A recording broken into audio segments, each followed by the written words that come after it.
Recording in progress. What is going on? Oh, we're recording it. Look at us. Boop. Just in case you want to show it to someone. What's going on, everybody? Welcome to another LaserDisc podcast. We are the Wolfpack. It is always a good time here at the LaserDisc Wolfpack THX CAV Special Limited Edition podcast. This is episode number 63, I think, something like that. And since it is October, we're going to do something a little horror-centric this time. Not horror-centric. I see you looking at me, Luke. We're not going to do something horror-centric. Horror-centric. Yeah. And, getting into some undead fun. And we'll tell you all about this film that I'm sure everyone out there's seen already, maybe, question mark. And we'll talk about our experiences with it and then move on to all the usual pickups and fun things like that. I am your host, Sam Culture Dog Catch. I'm sponsored by Kylo Ren Tumbler Full of Water. Going to pass it on over to my main man, Ryan Cushing. Ryan. I am sponsored tonight by Kirkland, the finest bottled water. Look at you. I'll pass it off to Maxine. Oh, Maxine the Lasers Queen here. Also, very, very hydrated. Green mid-century cup. Oh, that's sick. I'll pass it to Marcus. Hey, what up, everyone? Coming to you from SoCal. A warm day in SoCal, so I'm staying hydrated with my water bottle. I will pass it over to Mr. Hayden. What's up, everyone? Hayden, no longer single homes, coming at you from Texas, unfortunately, sponsored by Mini Coke, as occasionally. Sorry, ladies. I'll pass it on to Luke. Hands off. And dudes. Yep. And dudes. Sorry, everybody. Yeah. Sorry, Luke. Good afternoon. Greetings from Pacific Northwest, home of the Seattle Mariners. Let's go, Mariners. Playing tomorrow. Gonna win it. Are they playing tonight? No? Nope. They're off today. They're going back to Toronto to wrap it up, hopefully. And then they're going to the World Series. Hey, I'm excited to talk about this movie, so let's go. Yes. We are going to dig into the one, the only. Well, actually, there's a remake. We're not going to talk about that. But we're going to talk about the original 1978 film from George A. Romero, Dawn of the Dead, and all the different LaserDisc incarnations thereof, and multiple cuts. And yeah, hold them if you got them. We got multiples over here, and also known as Zombie, Dawn of the Dead, in Europe and Japan, and yeah, we got boxes for days. This is fun, and it is available in 3 different cuts, at least that I know of. Does anybody have any German dubbed PAL copies? No. Yeah, sad. Sorry, Germany. Yeah. But yeah, there's a lot of NTSC pressings, and there's 3 different versions. There's the original theatrical cut from when it came out in 1978, and then there's, which is like, 127 minutes, something like that. Then there's the longer director's cut, aka the can cut, yeah, which came out a little bit later, and that one's like 140 minutes, something like that. And then there's the Dario Argento cut, where Dario Argento made his own cut for the European market and called it Zombie. No relation to Zombie 2, even though Zombie 2 is a sequel to Dawn of the Dead, but without George A. Romero. That's another show altogether. Which is technically a sequel. It is technically a sequel, yeah. Even though Some places it's called Zombie 2, right? But then you just make Zombie. Over here it's called Zombie, and then overseas it's called Zombie 2, which is completely insane. But we're talking about. Yeah, I watched the Argento. The Argento cut is about just under 2 hours. Yep. I mean, so it's pretty tight, pretty quick. More goblin music in that one as well. Oh, lots. George A. Romero was big on using the DeWolf music library of free musical cues, some of which are actually pretty cool. Some of the stuff I thought was goblin growing up was actually from the DeWolf music library. So, goblin's pretty cool too, but there's something fun to be had in each and every version. Okay, so let's get into the whole kind of like Dawn of the Dead situation. Had everybody seen this before? Or was this like a virgin trip through Zombieland for anybody? Looking at you, Hayden. So I watched this after our last show. On the last show, I noted that I got this Korean DVD copy, which it has the theatrical cut, as far as I'm aware. So I watched that, and then I picked up a LaserDisc copy, and just has both cuts. Just watched both of them today. So, oh wow, this is basically brand new for me. So you watched was it the one with the Argento cut and the director's? Yes, whatever so they call it? we watched the director's cut early today, and then just a half hour before the show, I finished watching the Argento cut. Wow, sweet. But everybody else was previously exposed to Dawn of the Dead. I had seen it the first time I saw it was probably 4 or 5 years ago. Oh, okay. So I did not grow up with this because I didn't watch a ton of horror when I was a kid. After a terrible experience with Nightmare on Elm Street. So I recently saw it like 5 years ago, and I watched it again this past week. Nice. Yeah. The director's cut. It'd be interesting to kind of compare people that have seen this, as kids versus, watching that as an adult. But yeah, I wish we had Vinny here. Maybe he saw it in the theater. Probably not, because he was probably like kind of going to see Saturday Night Fever or whatever was out at the time instead of this. Well, but, I saw it the first time that I saw it in theater in 3D. Oh, where's Ooh. that? At the I saw it at the Egyptian. Ooh, that's pretty And sick. that probably would be maybe 5 or so plus years ago now that I saw that. And I think I've watched it a few times since, but it's just every time you watch it, you see new things. It's so good. Yeah, same.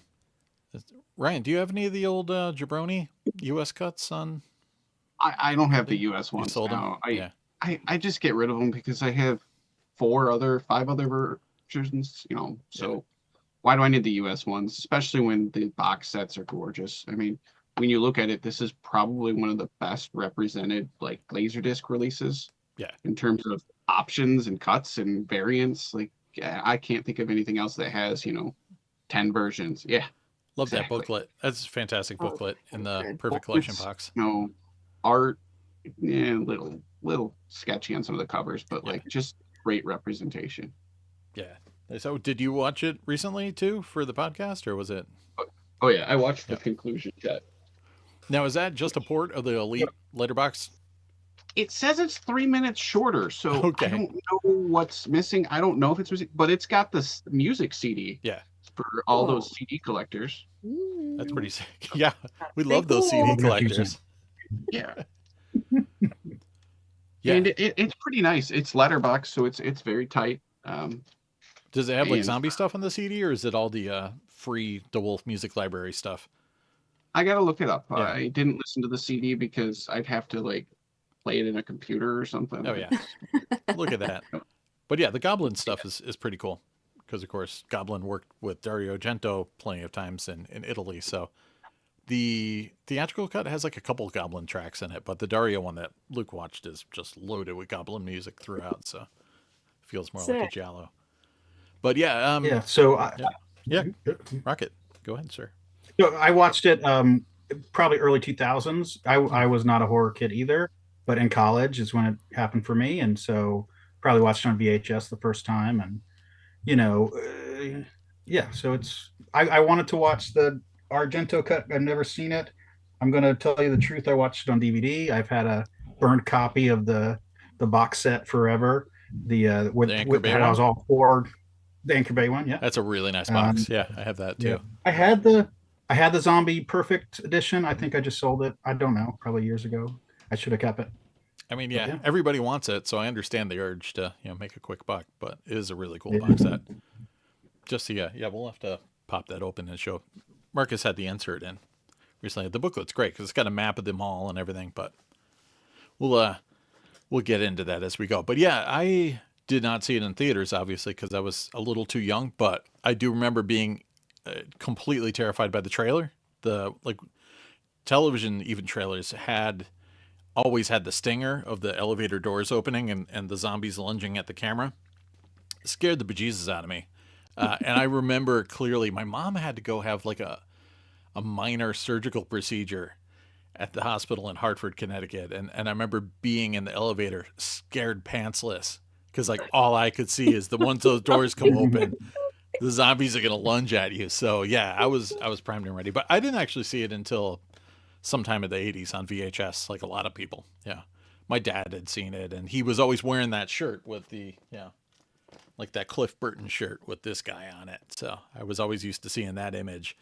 And yeah, I finally saw it on VHS with my cousin, and we were both like, ignorant young boys, and we just loved it to death. Just the nonsense and mall cultures. So, because I pretty much grew up next to a mall. Like my grandparents lived down the street from the West Farms Mall in West Hartford, Connecticut, and I pretty much it opened in '74, and like my grandmother worked at Ormond, so it's like that was my home away from home. So this movie was like, I don't know, I was like sick. You could actually like take over a mall and live there. Hell yeah! But yes, let's get into the excitement that is Dawn of the Dead, the sequel to 1968's Night of the Living Dead. It didn't seem like there was gonna be a sequel, and then Argento helped with financing, etc. So they pulled this together. I had never heard of any of the actors in the film when it came out, because it was, I think, only 2 of them had been in anything prior to this. So it's a film with just mostly these 4 leads. Scott Reiniger as Roger DeMarco, a SWAT member, and Ken Foree as Peter Washington, another SWAT member. And they go on the lam with Galen Ross's Fran Parker, a news producer at a television station, and David Emge as Stephen Andrews, this helicopter pilot who ends up stealing a helicopter and taking off with her. But the movie starts off in media res, as they say, with just mayhem happening in this television station, WGON. And it's super hectic. Reminds me a lot of some of the kind of layered dialogue Spielberg was doing at the time, and just people yelling at one another and over other people, and you're kind of getting bits of information throughout, because there's also a news panelist going on interviewing an expert on this whole zombie epidemic that's plaguing at least Pennsylvania. I don't know about beyond, but in the wake of Night of the Living Dead, things are going poorly, and there's rescue stations that they're trying to let people know about. And this one guy on the news broadcast is mentioning that, yeah, no, if your loved ones die, they're going to come back from the dead and eat your brains. They get up and kill, as White Zombie was cool enough to sample. But this opening, it's like one of the most iconic openings ever. There's right behind Galen Ross's character is this red carpeted wall in the television station, and that red carpeted wall scared me. Like, I don't know why. Something about it. It was like the clay wall in Videodrome. Just the image of the wall alone freaks me out. And so if I ever see just a red carpeted wall, I'm like, oh yeah, it's zombie time. But yeah, through this we learn that there's a helicopter available if Fran wants to leave. A lot of the rescue stations apparently are defunct, so they're sending people theoretically out to be killed or deserted at best. And the goal is to just kind of run for it and go somewhere. And then in another part of Pittsburgh, there's a attack on a tenement building led by this crazed SWAT team. This one guy, Wooly, is a bit of a character. He's like this crazed racist, like balls to the wall psycho. And then Scott Reiniger's character is kind of introducing one of the new kids to the ropes of this whole kind of SWAT excursion into tenement buildings. And this gang leader named Martinez comes out, and him and his crew all get lit up. And then you learn inside this tenement, people are turning into zombies, and zombies are being stored in the basement. And like, it's completely like gory from like, I don't know, first like 6 minutes of the film. So there's a lot of Tom Savini special effects that are, on full display, eating skin, tearing flesh off, rending it. Headshots, a giant head explosion. That woolly guy kicks the door open and just gone for it. And then it's fun to pause and until see it's only a few seconds. Yeah, you go back and you look at it, it's like super fake. The head is, it's good enough. But that's the fun thing. Yeah, it's kind of similar to Scanners. That's what it reminds me of a bit. It's in that same realm. Yeah, it's really saved into editing, right? Because it's like he kicks the door open, it's just blam, and then the door kind of comes smashing back, and it's like, whoa. And then of course the line, well, he's gone apeshit, man. And so he hates the residents of this tenement anyways, whether or not there's a zombie invasion. So he's just going off. And then yeah, Roger ends up meeting Peter, played by Ken Foree, as they're kind of hanging out in the basement, which one of the coolest scenes ever, where the priest is down there, like the one-legged priest coming in with his little crutch. Let me pass. Yeah, and he's like, soon they may be stronger than you. Yeah, this whole idea of these guys down there, it's just super harrowing, like them, popping off all the loved ones that are in this, caged room down there. All these dudes are just like coming back from the grave, and so they're trying to knock them off one by one, and the National Guard are like popping their head in. And so these guys decide, well, they've got to contact the guy with the helicopter. Maybe they should go meet up with him, and they go on the run. And yeah, everything goes great from that point on. They there's a fun kind of side piece where the National Guard are hanging out with a bunch of rednecks hunting zombies and cracking some beers and really getting their jollies. Luke might not recognize that because Dario Argento cut a lot of the funny stuff out of the movie. So I think, they kind of... The pie scene's still in there, though. The pie scene is still there. Yeah, so... the pie scene, go ahead. Sorry. Yeah. I actually like the Argento cut. There's a bit in the TV station where Fran mentions, like, they're like, oh, yeah, everything's going to hell. And she's like, yeah, but not to the enemy. We're blowing it ourselves. And they cut that line in half in every other version except the Argento one. So Argento one's got some things going for it. And there's a lot more conversation in the helicopter and the longer cut. And there's, more when they're leaving. They're at a police dock near the waterfront. And there's a whole lot more with, the cops and all sorts of like kind of sketchy situations. There's Joseph Pilato from Day of the Dead is in there at the police dock scene. And that's in the director's cut.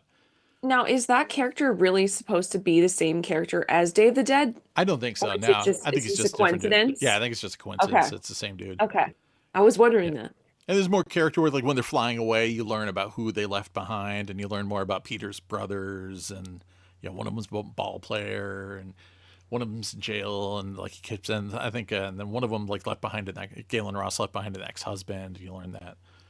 Roger left behind an ex-wife and then it's just a lot of fun. Yeah, I thought the fact that Peter had soul brothers and real brothers back there. Yeah, I like that. Funny line. Like, what kind of brothers? Real brothers or soul brothers? Yeah, he's like both. Both. Yeah.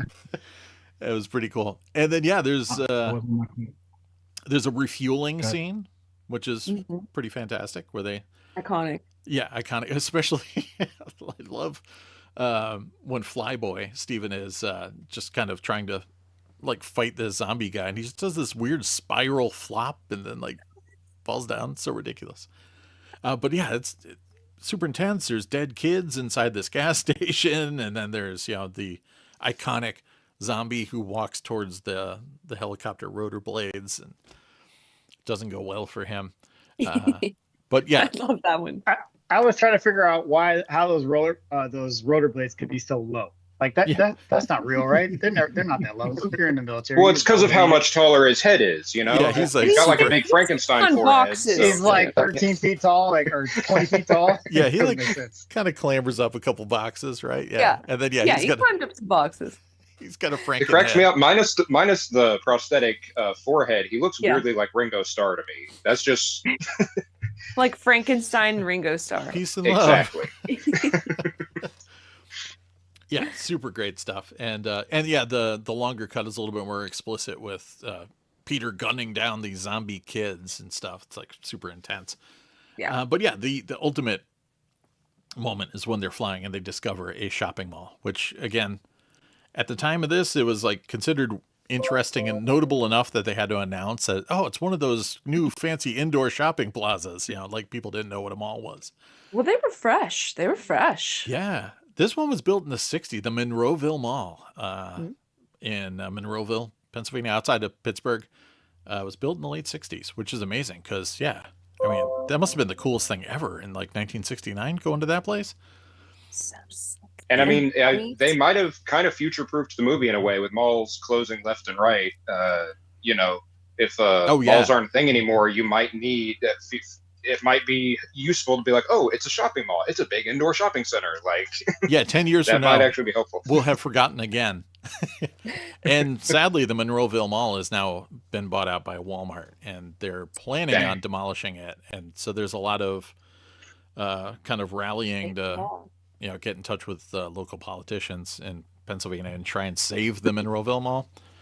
I went out there a couple years ago, so I thankfully was able to check it out. There's now there's like a little bust of George Romero in there. There's a lot of memorabilia on the walls and a little museum they have in there too, and a Sbarro. They need to turn it into a big paintball arena. I think Oh. that would be good. Dude, That'd yeah, be pretty sick. just zombie paintball, just run around the entire place. It'd be sick. But yeah, they moved some of the anchor stores around. JCPenney's in a different space than it used to be. But Well, see, it's pennies before the JC. pennies. I mean, yeah, it's just a trip seeing all the vintage mid to late 70s stores that are inside this place. Carpet. There was so much carpet in there. Carpet, the Brown Derby restaurant, that was a good one. Ah, I mean, the gun store in the mall, like, that was so crazy. That's so crazy to think about now. Like, there were gun stores in malls. yeah, Was there still Pennsylvania, an I ice feel like in, rink? An ice rink? I feel like in Pennsylvania, ice these rink. days, Sure. No, yeah, I don't doubt it at the time, but I mean, I don't know, it's kind of weird now. it's great. I just love the music they play in the gun store. The like weird like beat they've made out of Yeah. all the sound effects. And you It's hear crazy. like bird calls and stuff, and I mean, it's total fantasy wish fulfillment for like a kid like me seeing this movie. It's like, what if I had the run of this place? And yeah, so they land on the roof and are able to kind of see that there's a whole kind of like upstairs, office, like potential living quarters that they can get in. There's some, food that they can have, and if they play their cards right, they can go down into the mall. And there's zombies all over the place because zombies need to shop too. There's some killer savings going on. And then Yeah, what a coincidence! There are literally boxes of emergency supplies. Yeah. That they All can these see through the rations are window. right Like, there. oh, this is a great place. Yeah. Perfect. let's go in. And so they're kind of splitting up and checking things out, and Peter and Roger are making their own kind of tactical plans, which is pretty cool. Like, hey, we could like really spruce this place up if we can just do a few things and corral these zombies. And then Steven discovers all the power and the fountain lights and all that stuff and the music, and I love the song The Gonk, that silly song that Robot Chicken used to great lengths later on. But yeah, from that point on, it's kind of just like a montage of all these moments of them, doing mall tactics, shoring the place up, kind of corralling zombies, distracting zombies, and having random encounters like the one that lunges out of like some clothing racks in Penny, and that gets a screwdriver in the ear, which is fantastic. And eventually things start to go pretty well for everybody until Roger starts And they to crack a clear little. out the mall, right? Yeah. They put the trucks in front of the doors, and Yeah. Before I thought they still had zombies walking around, but they kill them all off. And Yeah, so they there are go- no more zombies.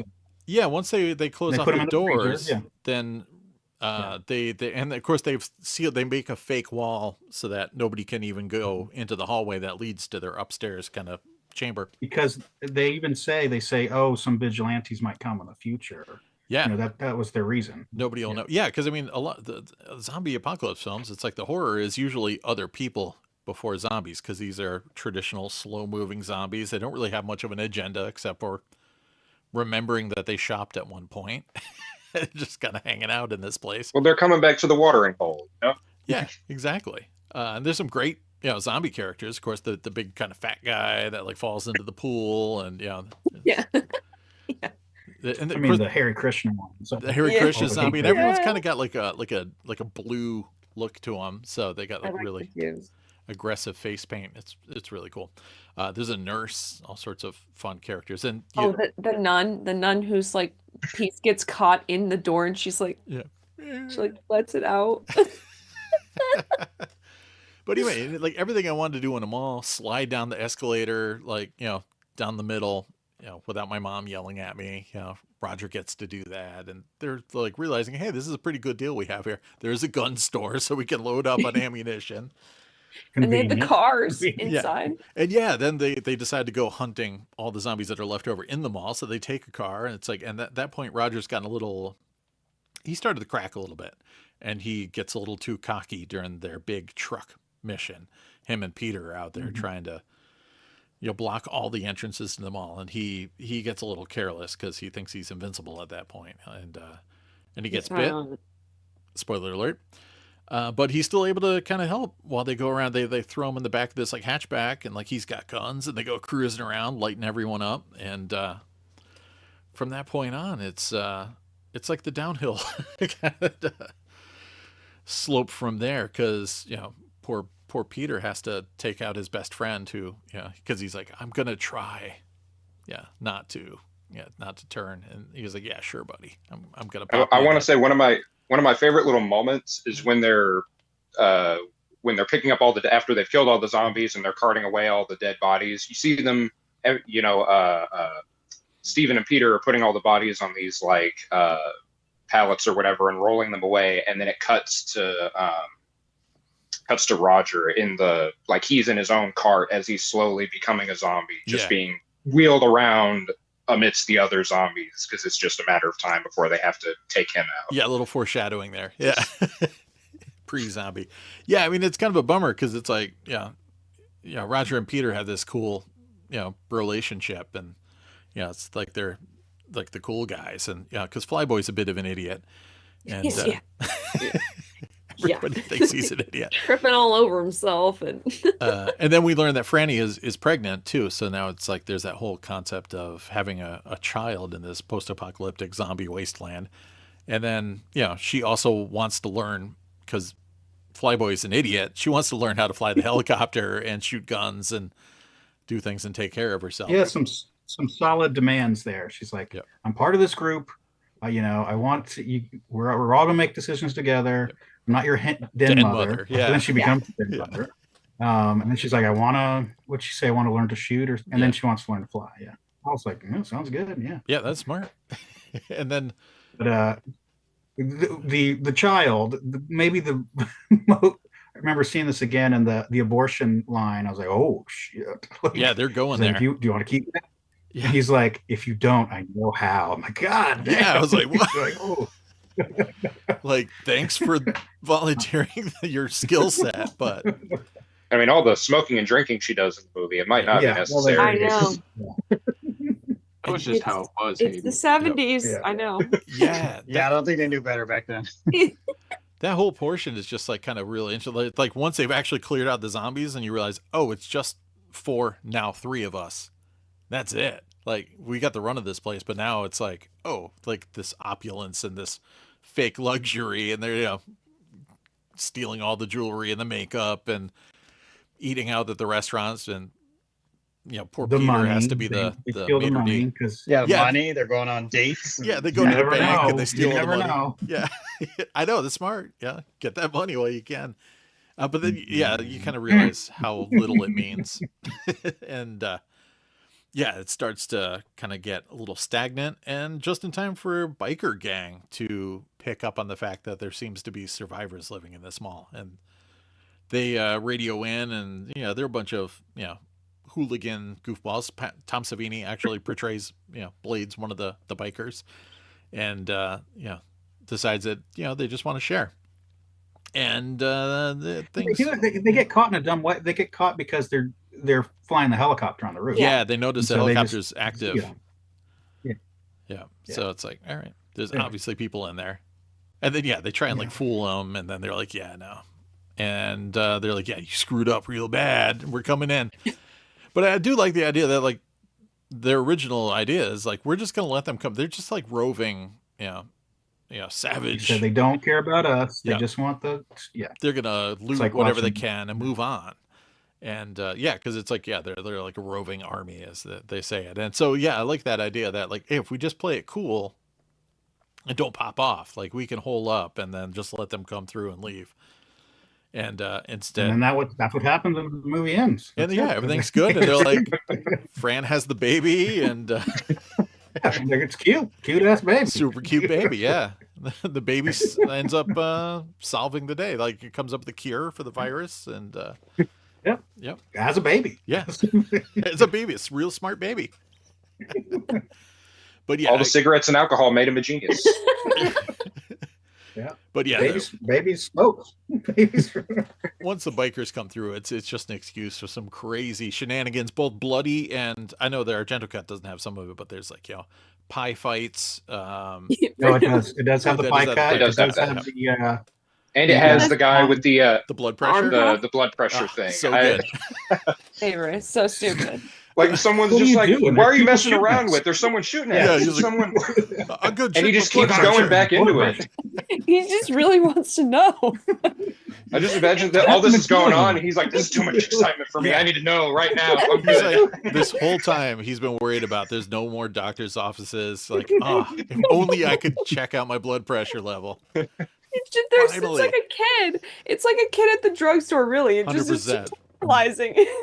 You can't let it lie. It's so stupid. Oh yeah, they're larger than life. One of them's got like a sombrero and like they're like jumping like Errol Flynn and like swinging through the air with mallets and it's fun stuff. Yeah, because of course. does it have the TV? He's like the guy grabs a small TV and he's like, "What are you gonna watch?" Yeah. He's like, "Yeah, you're right." Yeah. And he smashes.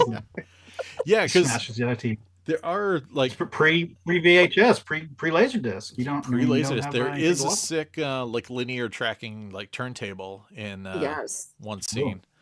Yeah, when they listen to the records. Oh my gosh. It was a Banks and Olufsen, I think. That's the brand that it was. At least that's what I could tell. Their pad is pretty smooth once they trick it all out, and it's like wall-to-wall carpet. Well furnished. Well furnished.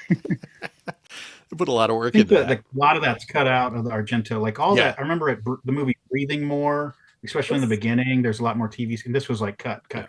Real. This chair is the same chair that they're sitting on in that movie. Oh snap!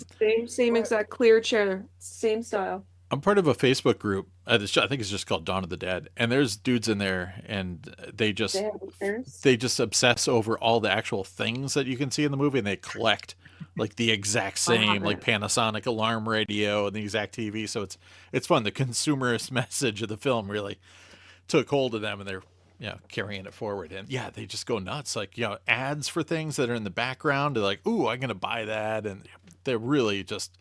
Like they've got memory of every single zombie and where they appear, and it's pretty cool. Like there's some. I really love the in mall ads, like that, like kind of like heavy breathing woman talking about candy, like just really, like all those ads just crack me up. And I love like the timeless. For like the next however minutes, like we got some great savings. It's like like the world has ended ostensibly. We got all the time in the world. On a cassette, And like the TV were mentioned, like there were broadcasts starting the film and continuing through, and there's all sorts of people, including the guy calling everyone dummies. With the eye patch. With the eye patch, and love it. Eye patch or glasses? Why? Yeah. That was a big choice. He's the smartest guy left on earth, apparently. And there's this whole like idea of like nobody's taking it seriously, and nobody is really kind of grasping the concept that once your loved ones are turned, that they're gonna try and eat you, and then you're gonna die, and then you're gonna try and eat your other loved ones, and eventually like the signal just kind of cuts out. So like you're like, oh, okay, so it's totally turned to crap out there. So. Like, what are we gonna do? George, what's my character? You have glasses? Yeah. You have an eye patch. And you're super smart. Got it. Got it. Yeah. Let's go. And you think everyone else is stupid. Stupid. And of course George Romero cameos as the producer in the very beginning to kind of the director at the television station. He's there with his lady friend, kind of asking for all the updates and everything like that. And so it's pretty cool, little Hitchcockian moment there. But the movie's like, it just kind of, everything goes to hell once the bikers show up, and it's like the end of an era. I don't want to spoil the ending. Why does it? Oh, come on, the movie's like 40 years old. Yeah. So Steven gets killed. Flyboy. The Flyboy pops off. Because it's ours. He pops off. Yeah. He's like, we stole it. It's ours. Yeah. Which is important for later. Yes. Yeah. He gets mad at the biker. He gets covetous. Then he's like, oh great, we got a war, is what he says. The other guy says. Yeah. Peter's like, oh great. And they start shooting, and then once Flyboy turns, then he's able to, through his kind of like zombie muscle memory, remember where the entrance the secret entrance to their hallway is, and kind of lead his little parade of zombie friends up to the secret living quarters. And then what's his face? He says, "Go, get out of here," to the girl. He's like, "I don't want to go." He basically wants to die down there. But then has a change. I'm sorry, change of heart.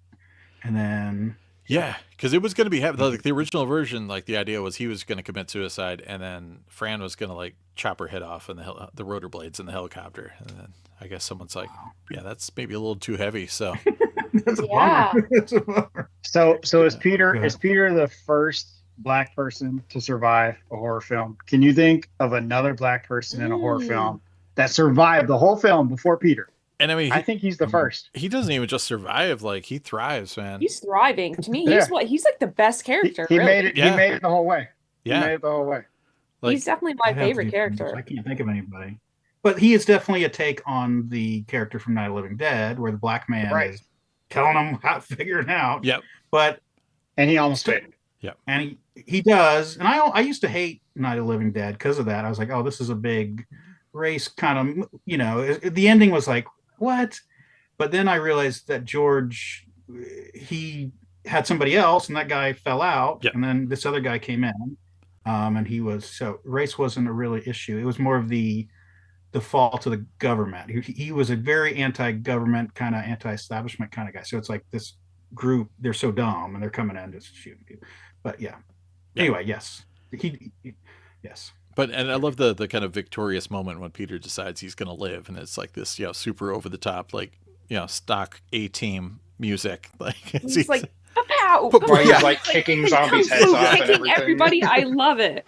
So good. What's his line? Was there a line in the original cut about like, I thought you were going to stay, and he changed his mind, or what do they say in the helicopter for you guys? I can't remember the exact dialogue. He just asks like, how much fuel do we have? She says not much, and he goes, okay, and then they take off. Yeah, because the triumphant finale isn't really too triumphant, because it's like, they're running low on gas, obviously. So it's like, where are they going to go? Idled that thing over the whole parking lot for like 40 minutes, like when they were doing the truck thing. They just like wasted. I never understood why he was flying at all. He's wasted so much gas doing that. He should have gone for trying like to yell at him. Hey, there's a zombie. Yeah. I know. Like he should have honked the horn on the helicopter. Like, he was trying. He's like, Raj. He's like literally flying low. He's like even looking at Peter. Peter's like, what are you doing? Yeah. Like, stop wasting. Go back on the roof. Turn the helicopter off. Yeah, because there was no great communication. Like I guess if he was a spotter, that would be helpful. But like there was no. It's like they didn't have. They had the CBs in the trucks to each other, and they're making jokes there. But then it's like they couldn't talk to him, and they're like making jokes about him even. I just love that whole sequence. Just that idea of Roger's getting so fired up. Oh yeah, it's so good. Oh, it's so good. There's so many just iconic moments of just them getting shit done with that background music, and it just crushes every time. Yeah, I mean, I'm just all about the tactics and their concepts of how to pull this mall together. It's like, hell yeah, sign me up. Like I was 10, I wanted to join in and like go shoot zombies with them and ride around in their hatchback and get into shenanigans. Then they've like killed all the zombies, and then they're like playing the arcade games like with the guns. Oh yeah, forgot about that. I love that because you have shit, I forgot their names. They're the two guys playing Wild Gunman, Steven and Peter. Yeah, they're playing Wild Gunman, and then Peter shoots Steven, and he's like, I gotcha. And then later on in the movie, he's the one who kills Steven when he comes in the door. And it kind of, after he does that, it kind of lingers on the arcade screen for just a second to just kind of plant the seed that Peter kills Steven. Steven's turn is pretty amazing too, because he's holding up in this elevator. He gets shot and ends up turning in. Just his walk, like he has this crazy, like kind of bizarre walk, and he's like still has his gun, but it's like dangling from his hand, like kind of loosely. Yeah, he's got a really good zombie walk. Like he nailed it. He crushed it. I wondered how, like, is he just like weaker than Roger and he just like turned in a second? Because like Roger held out for like, I Roger don't did know, hold Well, on. they were days? pumping them with meds and stuff, right? They Yeah, were Yeah. true. That's giving true. them That's what I was thinking. Maybe morphine and for, like, fluids and all Plus- kinds of stuff. You know, like with Roger, it's like he got bit on the arm and On then the on the leg, right? but, Yeah. Leg. Peter, he Yes, gets true. like He Peter got, gets like mobbed and tackled in the elevator. True, So yeah. like Yeah. he could have just died from how much more It's true. they ate him up. Zombie. So Yeah. I have questions about, as an adult now, it's like same with vampires. So vampires eat people or want their blood, Mhm. and then it's like, do they die or do they become vampires? So same with the zombie. How does zombie becoming a zombie work? Like you get eaten, they want to kill you, but then you become a zombie yourself. Like I was interested in that part of it. And then all of us living through COVID, it's like, well, is it through spit? Is it through blood? Like, Yeah. how is this happening? And it's like, well, you're asking too many questions. It doesn't matter. Like, Yeah, because I mean, in the first film, there's just the whole, situation is spurred on by this, kind of cosmic. And it seemed in the movie they didn't know. Well, he Event. did. He's like, I've seen guys getting eaten before, and they turn in like 3 days. Yeah, Is what he says. But it seemed like the whole notion of like, oh, if you get bit, we're just going to shoot you. Like that notion wasn't there yet. It's like we're going to wait for you to turn. I don't know. It was interesting to look at it through another lens this time. Yeah. What's the mechanics of becoming a zombie? and part of it is kind of fun too, because the experts are learning this all in real time, and they're all yelling at each other. The newscasters and the pundits are just, they're all disagreeing about how unethical it is and immoral to kill your loved ones and all this stuff. And so they don't really know that much either, so that's kind of cool. You're just kind of stuck in it, like you just know some mechanics of it but not all the science behind it, which makes for But then that's what makes this movie and Romero good, because he kind of created this thing and people have been thinking about it a long time. In later movies you might see a dismembered head, like Yeah. who's a zombie kind of thing. It's like, Yeah. well, it's got his head, that he's got his brain, so he can still be a zombie. Yeah. and Oh. this was like It's interesting. we were talking about like Romero offline, just about because he's kind of like commercial and industrial films background, so like his stuff just seemed like Night of the Living Dead's and his 70s stuff, like the Crazies and everything, just seemed like this kind of low budget industrial filmmaking. And so there's like a bit of a documentarian vibe going on in this film as well. And eventually he got a little bit more Hollywood and polished with Creepshow and later on things like The Dark Half, etc. But Christian Hannahor in the chat, what's up, man? Just this whole kind of low budget vibe of this film made me and my friends think like, oh, we could do this. So it was like super inspirational. Like I didn't ever make a zombie epic like it, but I felt like I could make a zombie epic. It's like the blood is like super vibrant, and like I was like, I could probably make better looking blood than that, and like I could get my friends together and hang out in the mall. And so it's just I kind of love how low budget and like unpolished it is. Because I mean, So okay. Go ahead. So I do want to talk about, so like I said, I saw it first in college, and in college you're always thinking about, oh, what do these movies mean and this and that. Yep. So I will stop if anyway, you have 3 different groups here, right? You have the high, middle, low, let's call it that. The upper class, the middle class, and the lower class. Lower class being zombies. Mm-hmm. Okay, they're just trying to survive and try whatever they got to do. And then you have the middle class, which is the gang. Mm-hmm. They're coming together, they're just trying to find whatever. And then you have the people that moved up, like you have the 3 people that were, and then they killed a bunch of zombies to have this entire mall to themselves, more stuff than they ever needed. All right, so I'm watching it, I'm like, who am I rooting for here, man? Like, what's going on? Like, am I rooting for these 3 people? But then they don't want to share. They don't want to share with the gang. It's like, oh, don't. We were here. We. This is ours. That's my Cartier it's hard. watch. Yeah, but it's like, if they just got in the plane and flew off, or got in the helicopter when they came in, flew off, they'd be fine. Or if they were just quiet and did like he said, and just let them get what, yes, it's a zombie apocalypse. Yes, there's going to be looting. It's, everybody wants a little bit. So fine, let them. Who cares? They were together. They were surviving. But they could have had some zombies, protection. Yeah. Like you had a gang of guys that were willing to go out and plunder. They could befriend. They could befriend Blades. Yeah. Exactly. If they had worked with them and said, "Hey, yeah, man, we've got this safe place. Just don't mess it up. You want some cool stuff. You want the small TV that you don't need. Fine." But I mean. I think that those lovely looters there were never intending on being peaceful. Yeah, I mean, you making a truce with them might have been,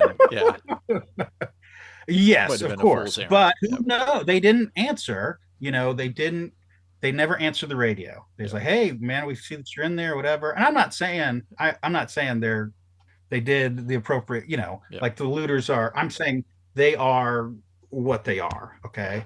I'm not vilifying them or anything, but still it's like I was watching Do the Right Thing, man. Like what's more important, like lives or property? It's lives. Yeah, it's like when we're watching it, we can see how bad the gang is, but they're just listening over the radio. As far as they know, these are just 3 people coming through. Flyboy is shooting other humans. He's shooting. He's not shooting zombies. Because it's ours, man. We took it. It's ours.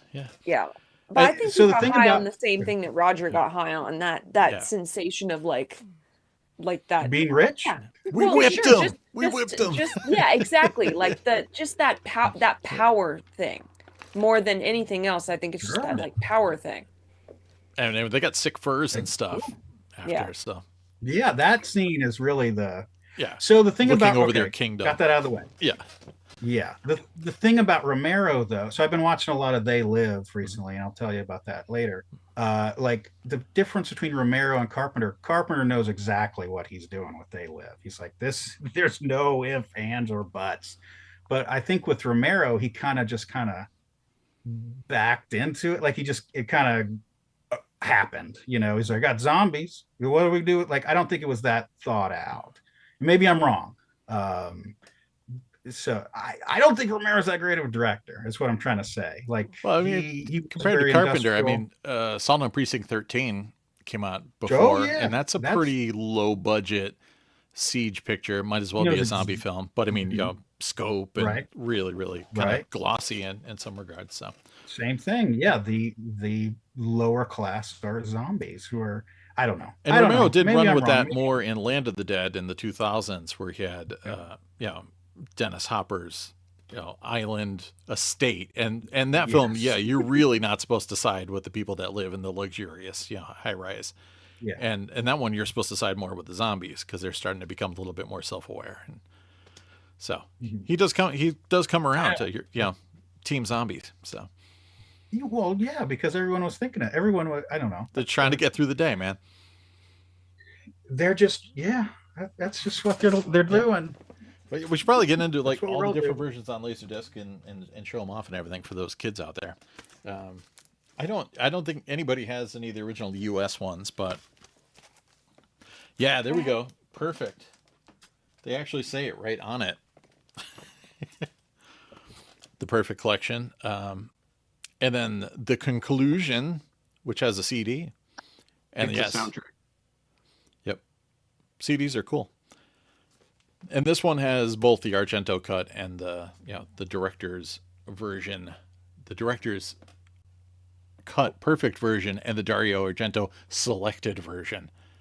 So that's cool because in Europe, if you want to get the PAL Argento cut, it's dubbed into German. So you got that option there.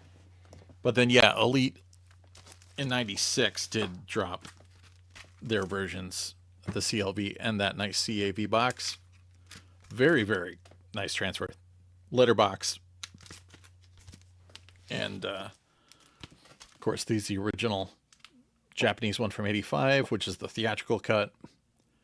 Kind of iconic gas mask. But as we talked about before, the jacket on this is made out of something that apparently Japanese fungus loves to chew on because it always looks like kind of brown and moldy after times. I feel like for this movie it fits. Yeah. I've Yeah. literally passed on like hundreds of those because I can't find a clean one. Yeah, it's like if you can find it, it's like strike while the iron's Grab it. hot. Yeah. Yeah. Sometimes you get it with a nice crisp corner obi, but then like the jacket is just like super gnarly. But Always. yeah, this one's full frame and nice stuff. Good for the theatrical cut, and then of course everybody else showed this one already. But again, they could have put like a cool picture on the front of this box, but I'm not going to complain too much.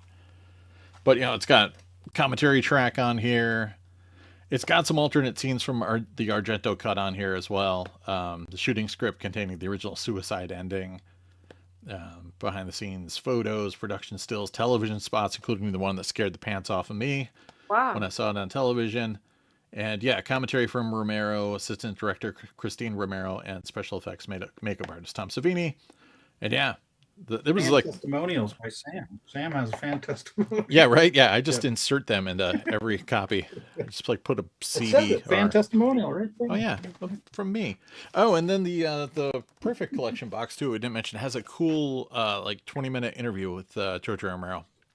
Like a Japanese production team went to Pittsburgh to his house / studio to chat with him about, I forgot what movie was coming out, something in the mid-90s probably. I think it was after The Dark Half came out, but I don't know, they were just chatting with him about some sort of film festival that they were trying to get him to go to in Japan, and then they just kind of did like a whole kind of career retrospective with him. And he's super friendly, and there's an uncut version on the Japanese Night of the Living Dead box set, which I also recommend. So see you checking in on the chat. What's up, James? What's up, TPH 2010? But so you got some options out there. I mean, like the Perfect Collection's kind of grindhouse looking. A lot of print damage, and you watch both of those, Hayden, right? Yes, both discs are on the Perfect Collection are very grimy, very murky looking, which I don't mind. I feel like for this movie it fits, but the Sam, you had sent me some clips. I think we mentioned it before we started recording. You had sent me some clips of the different editions because I hadn't bought one on LaserDisc yet, and that Elite remaster definitely beats every other version. That's definitely the nicest way to watch it. Yeah, super clean. But the old Japanese one is kind of got some good grindhouse vibes to it. I watched that one not too long ago too, so it's if you want to watch the theatrical cut, it's not too bad.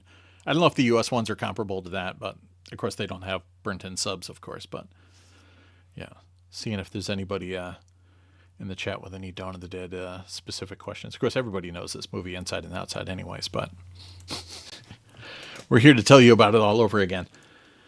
But so as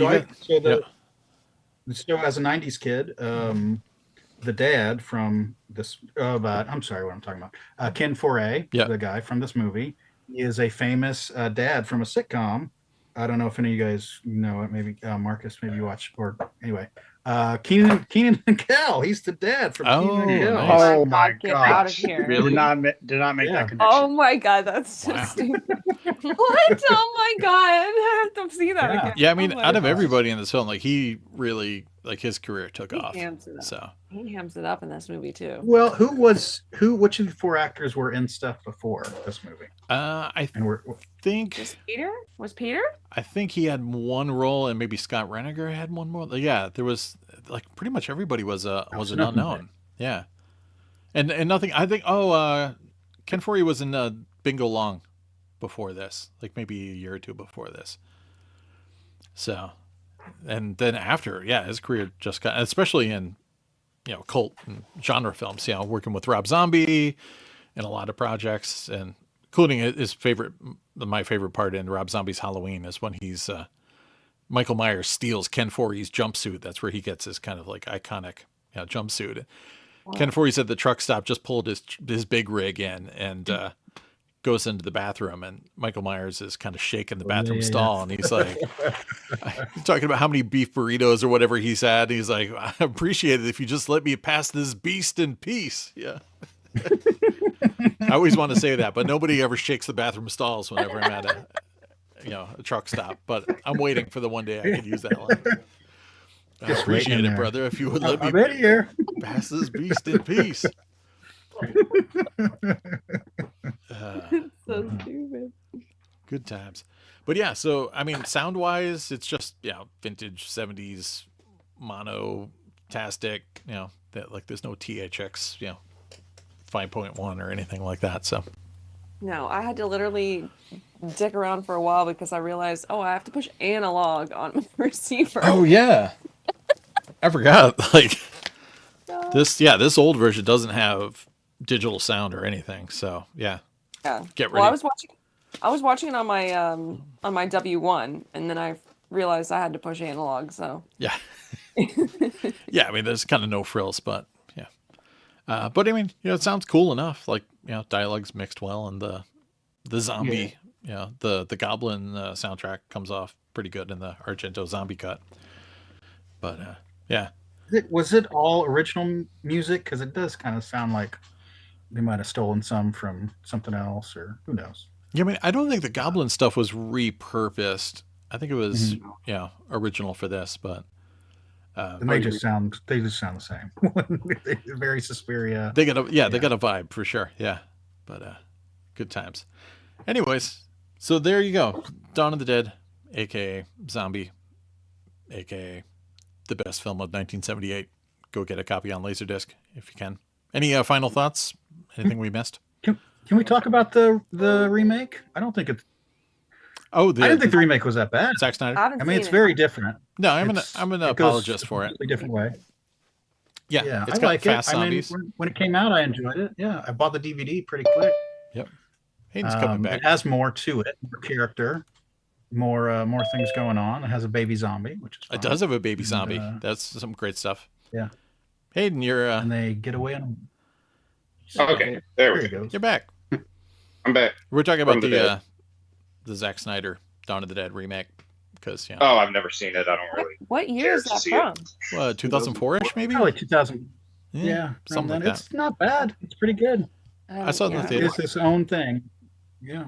Yeah, I mean, it had some killer moments. Yeah. Yeah, they're on the roof. Is it the guy from? Yeah, Ving Rhames on the roof where they just shoot random zombies and they're talking to the other guy. Yeah, they're calling out like, Burt Reynolds, shoot Burt Reynolds. Yeah. Yeah, and like it's got the guy from Modern Family in there too, and casting pre-Modern Family. He's a big jerk, right? Yeah, he is a jerk. Yeah, playing off type. Well, not at the time, but now. But it's got a James Gunn screenplay. It's pretty good.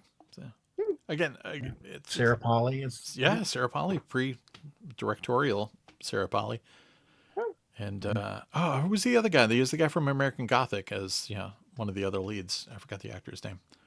But Matt Craven, is that right?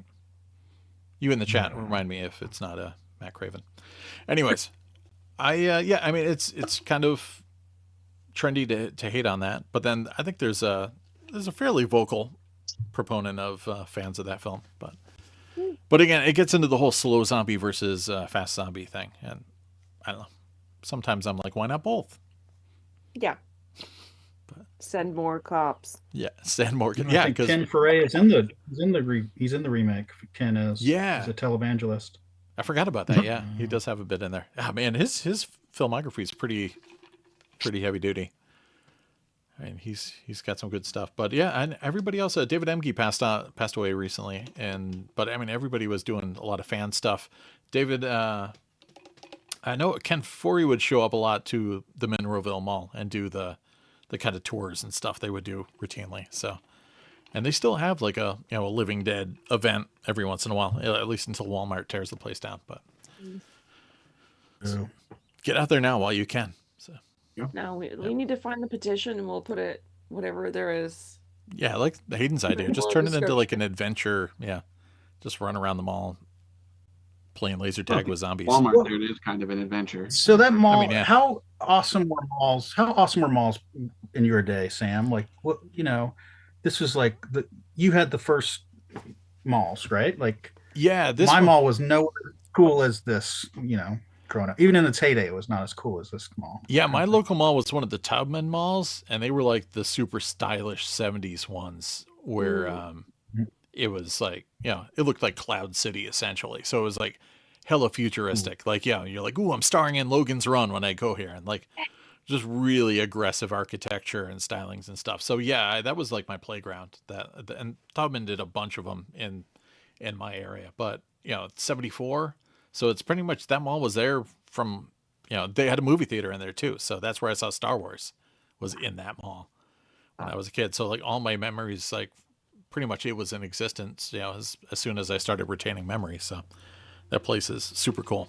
It's not as much fun now because malls don't have anything anymore. Like you're lucky if you get a Barnes and Noble, maybe a Hot Topic, but it's like, you know, normal cool merchandise isn't really, there's no more CDs because Ryan said, yeah, CDs aren't cool. So I can't go to like a Sam Goody anymore or a Suncoast or anything like that. So there's really not much except for like high-end jewelry and, you know, clothing. And Yeah, you're definitely finding a Ben Bridge, but there's no FYE anymore. yeah, FYE used to be in that mall too. I went to a cool, they had a Blu-ray expo in the West Farms Mall when Blu-ray was just kind of heating up.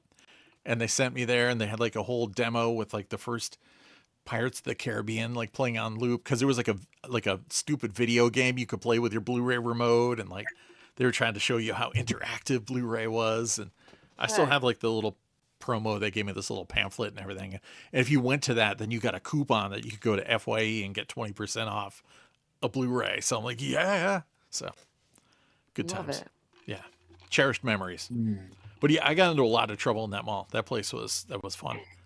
I had all the like kind of back quarters memorized and everything. So like we used to chase girls and throw Altoids at people from the top floor because I don't know, because we're like little asshole kids.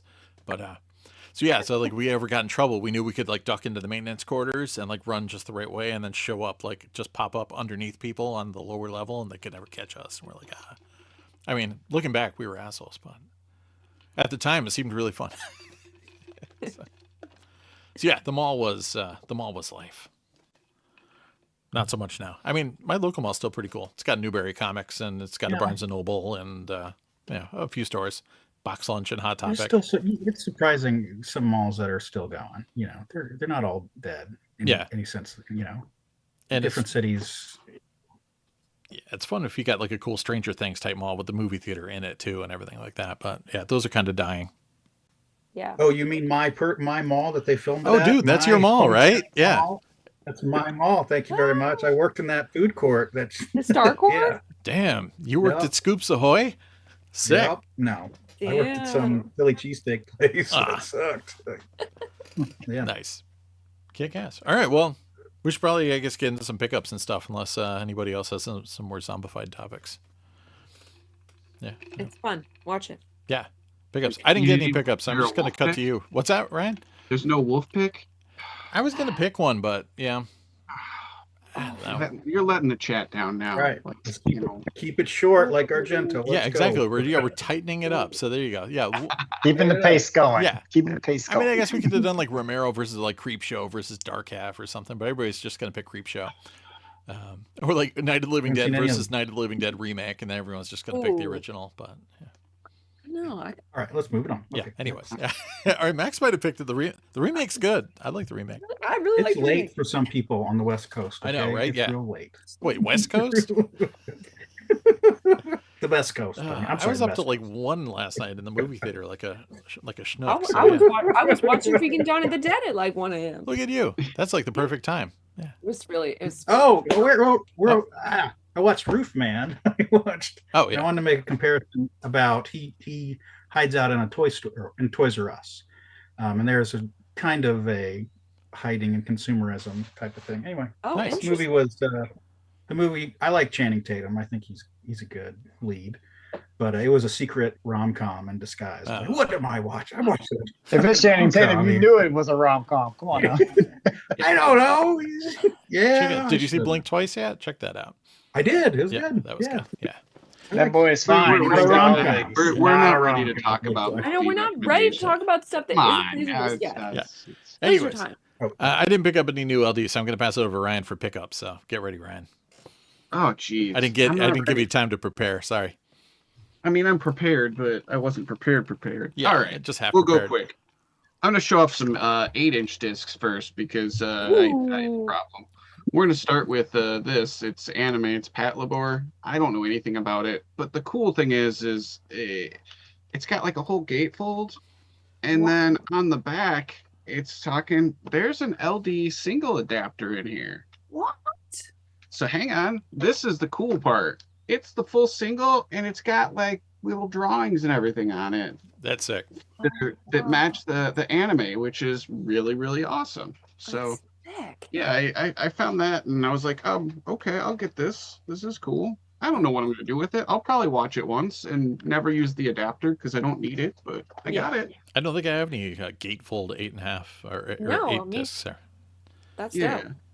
I got an Aussie one. Oh, Wiki sick. Videos. Sick. It's sealed, so I need to find somebody who wants to like sell me their not sealed ones so that I can get rid of this. Otherwise I'm going to open it. And, you know, I know people are crazy. And then this band has a like laser disc that's 8-inch too. So I think they're like pop rock or AOR or something. I'm Yeah, guessing. super poppy. Yeah. Yeah, but they're not bad. Yeah. Check 'em out. Bubblegum. Yeah. Yeah, bubblegum. The Archies. All right, and then Yeah. I got a few other things, a bunch of music discs. I've been trying to fill in some holes in the collection. These guys, Oh, wow. Kenny might like them, I think. Oh wow. A little, you Some know, Depeche Mode. Is yeah, that any different content or is it the same? it's the same. It just looks cooler because there's It no does. on it. It does. And then these guys too, they had a laser disc or two. Oh yeah. They're the Cure. Sick. That's a great They're a one. really cool one. Yeah, there's a lot of tracks on there. Yeah, that one's really And then good. there was a guy selling his collection, and he had like a sick amount of horror, a couple other things. Sick. So I picked this up. More bubblegum. Wow. He had the Wasp laser disc. Oh, nice. There was no Oh. Obi, and I couldn't justify going after it without an Obi. Yeah. You know, might as well not collect laser discs. Yeah, if I right. don't have Obi. Cuts the watch. resolution in half. Oh, Yeah, and then picked up this. Oof, man. Wow. Rid of them. They're all right. This guy, Oof. Dope. Michael Shanker. Shanker UFO. Love it. Love it. And then I want to listen to this because I haven't yet. This is Michael him Shanker Group. Unplugged. Yeah. That's so funny. So that'll be interesting. Wow. And then one more music laser disc, Survivor, which I didn't know existed, and I was like, Oh. I have to have this Oh yeah. because you know. Nice. And then I got some movies too. They apparently made more than just variants of Dawn of the Dead. So What? trying to keep this quick. Oh, Day of the Dead. They did variants of Day of the Dead. Yeah. But I picked up this movie. It's about Yeah. football. It's called Lucas. It has a guy named Corey Haim in it. Had a guy Yeah, named it Charlie does. Sheen. Yeah, and obviously Charlie Sheen. But, And it's got the big on the Obi. I love it. yeah, so gotta love that stuff. And That's then, that's the one that Feld Dog claimed. You know, bad things happened to him on the set of that at the hands That's of Charlie Sheen. that's- Yeah. That's the story. Sheen then denies I- it though, so just saying. Well, I mean Sheen. He's got some rough edges. Name- Yeah. He might have lived a life. Haim's mother denies it too, is what he says. Oh yes, he did. He did. We watched that documentary. That's right. I picked up another variant of Carver's Gate, which is a Michael Paré film, and this cover's amazing. Wow. So Wow. can't wait to see if it's probably exactly the same as the other one, but You may have one more minute. got some best of us. Oh yeah. Oh, my Speaking of gosh. Sheen and Sheen. crew. Yeah. I just love it. Yeah. Everyone in that family has to do some movie. I love it. And then I got a movie called Silhouette. I have no clue what it's about. Sick. I mean, I there's love a it. silhouette by a doorway in the back Yeah, there. there's another movie called Silhouette that's different than this one on Oh. Laserdisc. So Ooh. you gotta keep them separate. And then this is a movie called Road to Mandalay, but that's Mandalay not Bay? its real Yeah. title. It's a Michael Ironside, Pat Morita. It's actually called Asian Connection as Oh. well, but it's a sequel. So like the first movie's not on Laserdisc. Of What? course. But Oh my Indonesia didn't care, and I don't even know if it really matters. Like if you could just pick it up and watch it, I'm sure you I can. Probably. It's for those of you trying to go Michael Ironside and Pat Morita complete, you need Road to Mandalay. Yeah. I had to put this one on LDDB because it Incredible. didn't exist. And then this one's one I've been working on for a while. So I got a copy like 4 years ago, 3-4 years ago, and the cover was so bad I had to throw it out. It was moldy and disgusting, and so I've just waited. and waited and watched a few other ones pop up. And finally, one came up, really super nice condition, really nice disc. And I got a copy of The Refrigerator. So this is an Indonesian home show, is the company that released it, only pressing of The Refrigerator. And this movie, I think it's just on VHS and LaserDisc still. There might be a DVD or something, I don't know. But I'm really looking forward to this. This one, I discovered the first copy, and I entered in LDDB, and then a couple more popped up, and I'm like, I gotta get one with a cover. I had a cover only coming, and I think it got lost in the ocean. And so finally, this is the third attempt, and I got it. So I'm really happy. But yeah, this one was years in the making. So Let me get that loose disc. yeah, I mean, I do have the one without a cover. So Yeah, I'll take it. yeah, I was just bummed because I was hoping to reunite it with the jacket, because like the guy had a jacket and the disc came cracked to him. So I'm like, dude, just sell me the jacket, whatever. He's like, yeah, I don't care. It's nothing. But it died in the ocean or something. So that was really, really disappointing. And then I had another one with it. So like I was getting like 1.5 copies, and I'm like, this is great. I'll have some that, pass around to people. No, rip. So anyways, those are my pickups. Just random, normal commons and cool stuff. The usual. So, yeah. Yeah. Love it. Maxine? Okay. Something promotional. Ooh. Something promotional. You may have seen this before, but I got another one. Oh, the kimono. The infamous kimono. Awesome. It's Pioneer on the front, and it has a sash here. Oh, that's awesome. And that's like your belt part. Your obi. Your obi. But this is just iconic. And I had one, and I was just so afraid to wash it. Yeah. So now I can like wash it, because I have a spare. Now you can just wear one out at the grocery store. I can wear one now out. You're at Ralph's Out just a couple shopping. of times. I save it for special occasions, but now I can feel a little freer. Yeah. Friday fair. night. Yeah. Just going out. When you're zombie walking around the mall. Yeah. Yes, I will be the zombie in that. That will be my piece. Okay, and then I have some other items that are somewhat laser disc here. I've got okay. I thought it was attached. It's in 2 pieces. I'll try and hold it side by side. Ooh, for Ghostbusters 2. Ghostbusters 2? But it's a player ad. Oh, wow. What Nice. players are those? Isn't that freaking crazy? Here, let me put it back in the stick. It's a little easier. Yeah, I don't recognize the player. Is it Pioneer? So it must Yeah, be late it's- 80s or what? It's Pioneer. I'm gonna zoom in on it. It's see, here's the Pioneer logo for there. But Oh, yeah. here's the can we see it? Is that working? We still yeah. can't see the models. All right. Yeah. Yeah, not It's sure. a little micro. Yep. It says Wave. Huh. Pioneer Wave, and then man, that's so micro. I'll have to report back. Because I think if there's here, one movie that would get people to invest the hundreds of dollars needed to get into Laserdisc back in the day, it would definitely be Ghostbusters 2. right? Yeah, definitely the second. I think is it LD5 maybe? Is what it says on Oh, the wow. other side of Okay. the sheet, an LD5. So, but I mean, I just like it's too crazy. Can't not have that.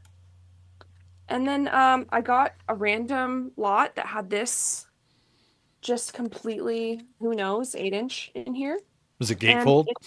It's not a gatefold, I wish, but it's calling itself PLE demonstration disc, and it's double-sided. And this one was also wedged in there, which is a laser commercial demonstration, and it's in like a weird sleeve. Oh, Nice. that's the really bizarro when you see something from this factory there. PLE. So those aren't Iron Maiden? I wish they were, but they are not. They might have some, I Iron have Maiden some. promos on there. Yes. And I have a bunch of things obviously that I don't think I showed because I wasn't here last month. Or last show rather. And I got a lot from a person who worked at Paramount.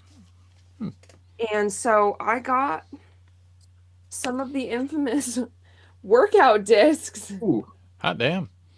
So Straight from the source. straight from the source. Really excited about that. These are very clean. And then this is one where I've always been interested. Never, ever, even ever had a copy. Oh, yes. And this is sealed. Someone was asking for that in LDF a couple months ago. Yeah, it looks wild. It's very weird. I mean, technically speaking, the original Dorothy is blonde, and these shoes are silver in the books, but, you know. This was also in there. Gator bait too. Also sealed, weirdly.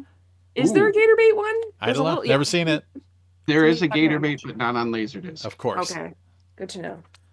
Another weird sequel. Ooh. Ooh. That's the isn't that Angelina Jolie in that one? It is. It is. I think so, yeah. Is that Jack Palance? It might be. It Probably might be. is, yeah. It probably. Yes, it is. Yeah, awesome. Yes. So you know and it's then good. I got another weird promotional one. No clue.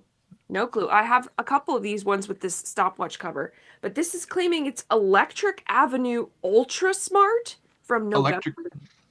Electric Avenue is a store, so like that's in-store programming. Ooh, but Ultra Smart? Maybe they're selling some kind of smart device or something. 1995? I mean, I don't know. That's the type of this is the stuff that gets me excited about later. They were selling Alexas in 1995. You might have like music videos and stuff on that too. Ooh. It's single-sided, so I'm not gonna get my hopes up. But I'm pretty stoked on it. I love that. Anything that those stopwatch ones are typically pretty cool. I got some things from Ryan. Yeah. This is big favorite. Big favorite when I was a kid. I've watched this many times. All of those like teenage like body swap. There was weirdly a lot of those. There was a lot of those. Yeah, we should do a show just all about body swap films. I would be so into that. I love those. Go. Red Line. Nice. I always thought you had that one. Maybe it was just Ryan. This is a different one. Oh, okay. That's the like Indonesian variant. I have now a variant. And it's such a good movie. I know. I really love this movie. They're all really good in that. This one, I don't even know. That is Wings Hauser. What? Oh. Really? Mind, Body, and Soul. It's just, I mean, I was sold on this alone. Who else is in that? Hang on. It also has a Vinegar Syndrome release. Oh, sick! It looks crazy. It looks very up my alley here. It's color scheme. Ginger Lynn, that's it. Oh, yeah, Ginger Lynn's the female in it. Love Ginger Lynn. Yeah, so that movie is ridiculous. And then you sent this one. Which Cat-free randomness. Cool. I'm stoked on it. I'm gonna find that. Backstreet Justice. Best kind of justice. Looks pretty cool. Oh, Linda Kozlowski's in it. That's cool. And then I love me some cartoons. Oh, hell yeah, Top Cat. Top Cat. I think I'll show a couple more. This one. This Weird Frankenstein, which I still have yet to watch. Ooh. Is that the TV one with what's his name? I forgot the name of the actor that played him. This is Robert Foxworth, Bo Svensson. Oh, Bo Svensson, nice. Susan Strasberg. A lot of people I'm unfamiliar with. Yeah, Bo Svensson, I was thinking. Love me some Frankenstein. And yeah, I think is that the I'll show one more so I can put it away. Dracula. Oh, the hammer. Put it with my Dracula. I was trying to finish off all my Draculas. I think I have every Dracula now. That's quite a few discs. Yeah, it actually, the D section in the horror is actually just pure Dracula. All Dracula, yeah. Yeah, just Dracula. And Demolition Man. Yeah. Oh, wait, I didn't show that. That's what I was going to show you. I got the variant. The Pizza Hut. Way after. I showed up way after the fact. And I'm like, oh, okay, well, timely, not enough, but You got I'm it. gonna get to watch it now. That's cool. I'll see the different version. All right, I'll just go there. Awesome. Thanks for sharing. Lots of pickups since then. Luke's just like getting cozy, eating some melon. You just morphed into Chris Holler. Marcus, what do you got?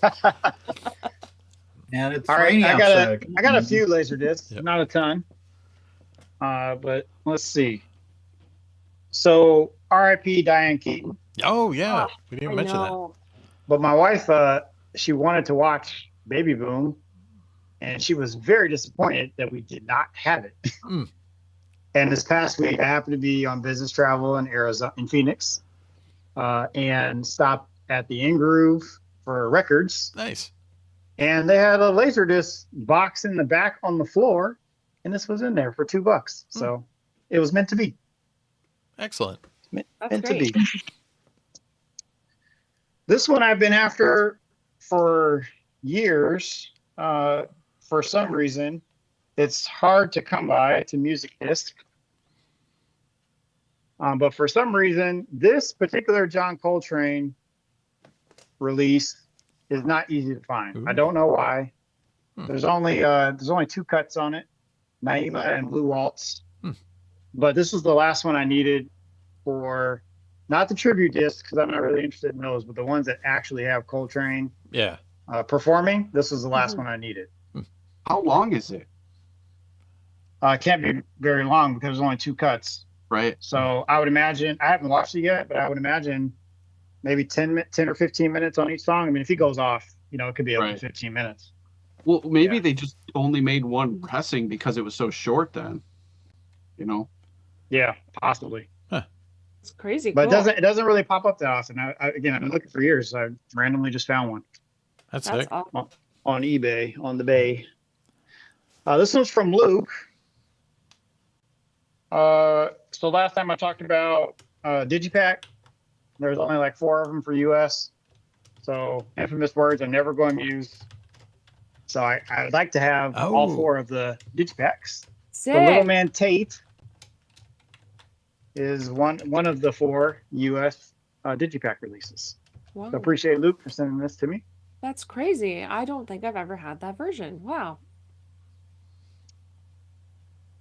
And let's see, next up was a raunchy comedy on my list that I'd been looking for. Finally popped up Oh, for wow. Not an Arm and a Leg, Summer Job. For some reason, this goes for money. Never seen that. I've actually never seen it either. But, it looks like some good, clean fun. So. a lot of working at that summer job. yeah, Yeah. right. It's an 80s comedy with boobs. It's going to go for a lot. It's perfect. Yep. All right. In my hunt for everything Irene Cara on Laserdisc, Ooh. I've been looking for Caged in Paradise for a Wow. while. Wow. This one goes for money too for some reason. And finally was able to find a copy that didn't cost an arm and a leg. That looks pretty cool. Yeah. Really good movie. I I've mean, actually never seen it, but I look forward to checking it out.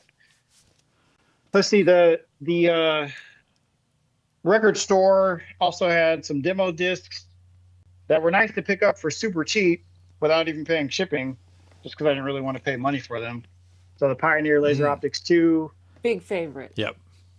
I'm sure Great. tons of people have these. It's pretty common, but I never had a copy. Yeah, I think they just And give that- it away with players sometimes. So Yeah. Yep. Yeah.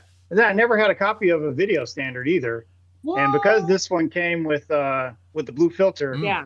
I was like, I got to pick this up for $2. This is a no-brainer. Wow. Yeah, that's a great score for Yeah. $2. Yeah. Yeah. And this is from the collection of shout you out if you're listening, Jack and Gretchen Miller. Oh, nice.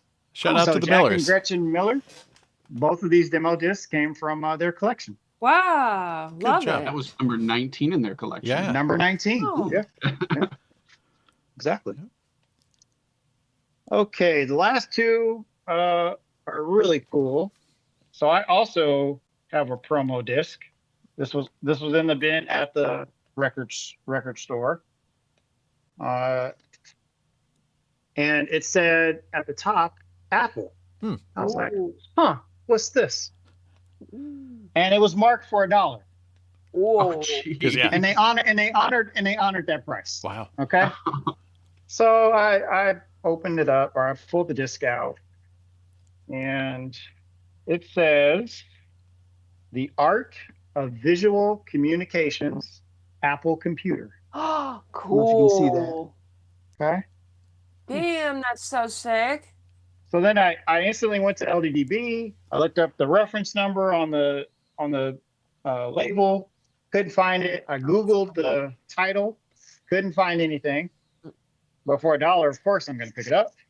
And I just popped it in today so I can report on what's on this disc. Cool. So this is like a mini documentary that was put together. And it talks about how humans communicate and how Macintosh computers were going to help people communicate in much more efficient ways than they've ever been able to before.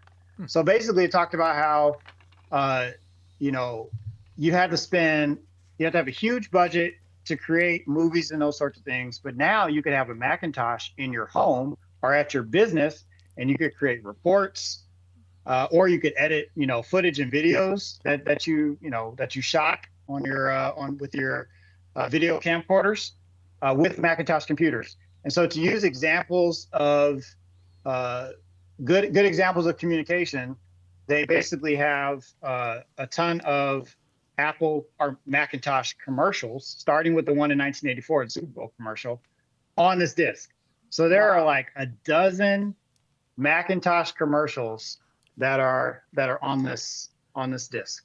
Wow. Very cool stuff. Including the iconic 1984 one, right? With the Including the 1984 one in its entirety. Yeah. And it's got my kid, one of my kids, my 8-year-old, he didn't realize that the Apple logo used to be multicolored.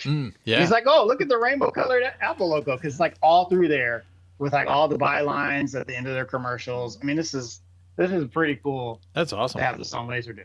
Yeah. Do you think it was like an in-store programming or advertisement, maybe? Hard to know. I mean, I guess it could be. Yeah, to promote Macintosh computers. Yeah. It could be. Because there's footage on there showing how to create presentations, modify spreadsheets, edit video, like really brief stuff, kind of cut into it, and then just go through all the commercials. That's sweet. That's really crazy. And then in the documentary, the guy has a LaserDisc, like literally a copy of this LaserDisc or a LaserDisc on the desk, and then he picks it up and he talks about how the medium can store so many images at high quality or video at high quality compared to VHS. So that's kind of cool too. Nice. Albert in the chat's giving props to that too. He says probably it can't be too many of those out there. No. Oh, And it appears that this had been sitting at the Ingroove in Phoenix, Arizona since June 11th of 2016. That's the almost 10 years. Yeah. So almost 10 years before I came along. Yeah. And my wife's like, yeah, you're the only one dumb enough to take that home with you. Guilty as like, charged. No. This is definitely worth it. Definitely That's worth awesome. it. Yeah. All right, last one. This is Grail for me. It might be a Grail for some other folks who are into hip hop music or music in general, because they collect music on LaserDisc. But I've been looking for one of these with the corner obi and a clean cover for a while. Passed on a couple and got outbid on a couple, but finally have Hip Hop: A Street History. This is a UK documentary with Mel Brooks. Yeah, I was just saying, is that the Mel Brooks? It's actually the Mel Brooks. Wow. And there's some pretty cringe. I think there's some cringe Mel Brooks on here. I think he does a parody music video. Oh my God. Where he acts like he's like Hitler. I haven't watched the whole thing, but yeah, that's on this. He did his old rap with like, "Don't be stupid, be a smarty. Yes. Come and join the Nazi party." Yeah, the Nazi party. Yeah. That's on this Wow. release, that's not what I was that's after. not part of the street history. No. No, not part of the street history of hip hop, but Mel Brooks was producing it, so he threw that in there for some reason. Wild. Yeah. So it's got African Bambaataa and a bunch of other old crews that I'm not familiar with. One of the titles is Wild Style, Nice. No Sellout, Malcolm X, Planet Rock. That's pretty famous. Yep. Yeah, and then there's obviously breaking and all kinds of stuff. That's awesome. So early hip hop. I think it's like 1983, 84. So Yeah, it'd be the that's all same corner time frame. Yep. Yeah, same time frame as like Wild Style and Beat Street. Yeah, that's a find. Yeah, I've never seen that at all. And that's it for me. Sweet. Hayden, Mr. Nuptials, Mr. Going on your honeymoon to tour all the LaserDisc pressing facilities. What do you got for LDs? Oh, I got some stuff while at the facilities. This actually got well before that. Shout out to Grandma picking me up. Grandma! Frontiers of Progressive Rock. This is basically just a grab bag of, like King Crimson, Emerson, Lake and Palmer, The Nice, Soft Machine, Kraftwerk. So just one music video for each one of them, and some of them are in really, really bad quality, but it's cool to have. Yeah, those old Beat Club performances are pretty low res sometimes. Yeah. And then I got this one I've been trying to get for a while, the Bugs Bunny Roadrunner movie. This has gone up a lot in price, but someone had it listed for like what it was going for like 10 years ago. So I had to grab that. That's an awesome one. I used to abuse the VHS of that. It's the same one I'm thinking of. Early 80s, maybe?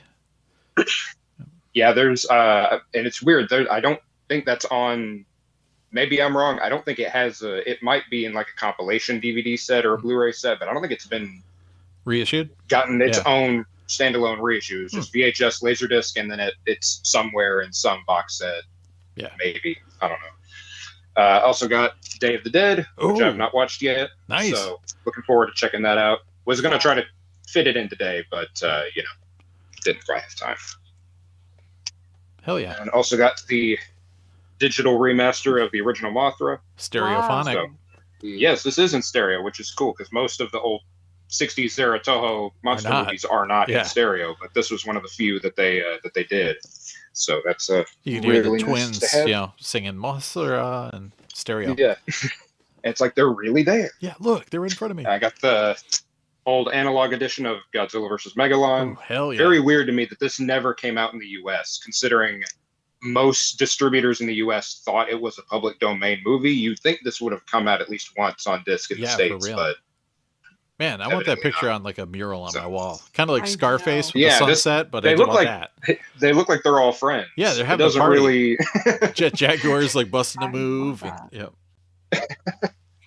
and then I also got the Godzilla Symphonic Fantasia. That's a great one. So a while back, I think, Maxine, you may have gotten this a while back. Someone got this. I got it too. And so there's a Godzilla Fantasia from the 90s, which has this on side 1 and then has a sequel on side 2, where it's all footage from the 90s movies set to music in the same fashion. I did not know this also has Legend of Godzilla on side 2, which features, this is not on the 90s reissue. This is basically the same thing, but with 80s era synth covers of classic Godzilla themes. Oh, wow. I can't remember the composer's name, but he was a big deal in Japan in the 80s because he was kind of doing the same thing as like Wendy Carlos and a lot of people covering classical music on synth to try to like legitimize synth music as real music. So that's pretty cool. That's sick. Happy to have that. And then got this for cheap, so I had to get it. Oh yeah, that's the good one. I still don't have that. Nope. Nope. But it's a very nice, clean box. I love the sleeves and everything are real nice. There's a lot of cool behind-the-scenes photos that aren't in the behind-the-scenes documentary. That would have been nice. Yeah. But whatever. If the filmmakers don't care, I guess I don't care. Now I have all the Godzilla boxes, so you're good. Except for the German one. I don't have the German box, and I probably won't. Is it dubbed into German? Yeah, it's like the first. It's Return of Godzilla, Godzilla versus Biollante versus King Ghidorah, and versus Mothra from the 90s, and they're all dubbed into German. Okay. And then I got one more thing. I'm going to take y'all off the tripod here. Ooh, we're going on a journey. I got can you see here? I got a CLD 1580K. Oh wow. Nice. Wow. I picked that up on honeymoon in Florida and brought it back on the plane. So you did LaserDisc shopping on honeymoon. My shoulders are sore. Let me tell you. We got a 99-cent tote bag. How's it feel, buddy? So I'm curious. I'm curious how you brought this back on the plane because I've always thought about this. Did you put it in the overhead or did you put it under the seat? They put it in an overhead compartment.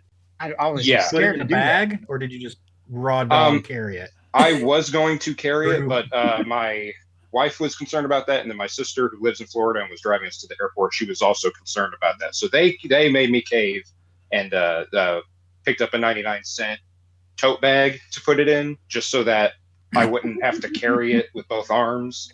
So I was just kind of alternating it from one shoulder to the other in the airport and in the TSA line. So it went through the X-ray machine. They were like, "What the fuck is this?" Yeah, I set it on the conveyor belt, and then they were like, "Will that fit? Do you think that'll fit in one of the bins?" And I was like, "I don't know, we can try." And it kind of half fit, and they were like, "All right, that's good enough. Send it through." Slam.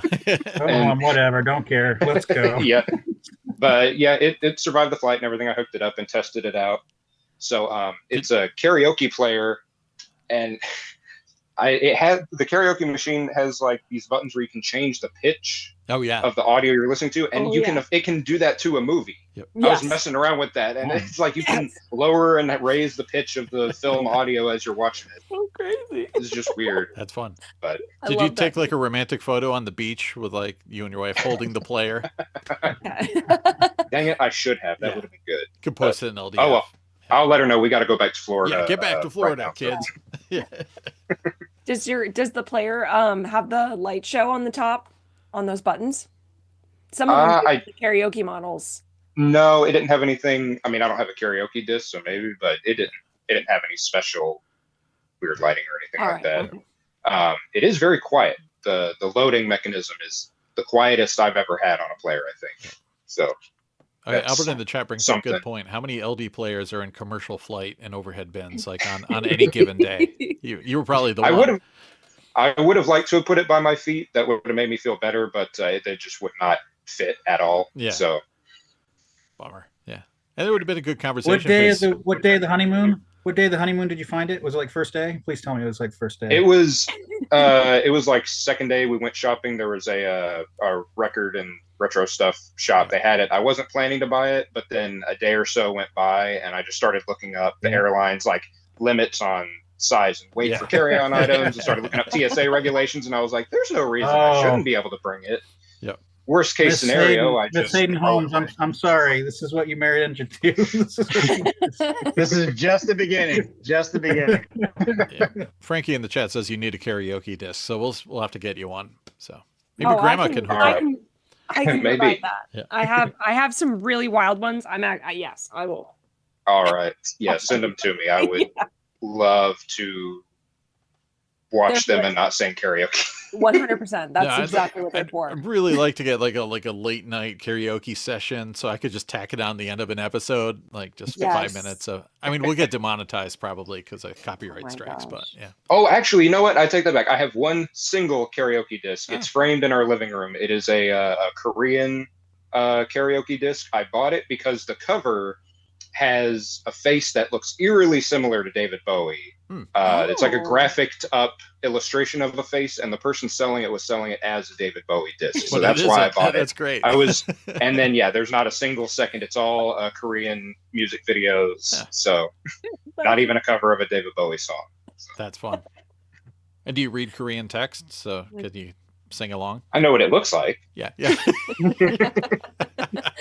Perfect.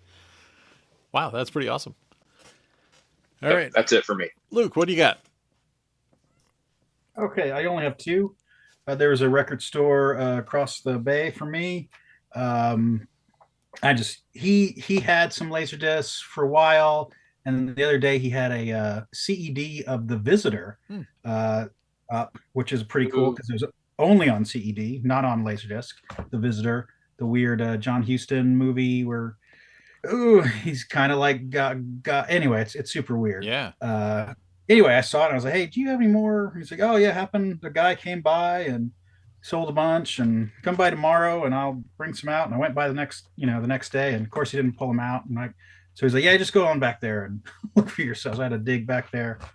It was funny because he had his head over, he was back there with me. Oh yeah, like this is a room full of garbage, man. Like, what am I gonna do? Steal Anyway, I found two good ones. Speaking of George Romero, I found Night Riders. Oh wow. Thanks. Nope, this movie sucks. Aw. It's so bad. I've known it. You know, this was a movie that I learned from probably you guys from LaserDisc, and just looking at this cover, I was like, okay, this is a different world where like they ride motorcycles like they might ride on horses, and they're, you know, this is the. I was like, oh yeah, I'm for it. No, it's just a. It's like a Renaissance fair. Yep. And it's like it's so boring. Like it's it's not for everybody. I'll give you that. Yeah. Yeah, but Ken Foray's in it, and Tom Savini's in it. Just like so much Ed motorcycle Harris, action in a parking lot, and like Stephen King. Stephen King is in that. Like, this is stupid. Thanks, Stephen King. Keep eating your sandwich. Yep. Oh, I was so disappointed in this one. I hope. I'm so sad. Yeah. Oh well. So anyway.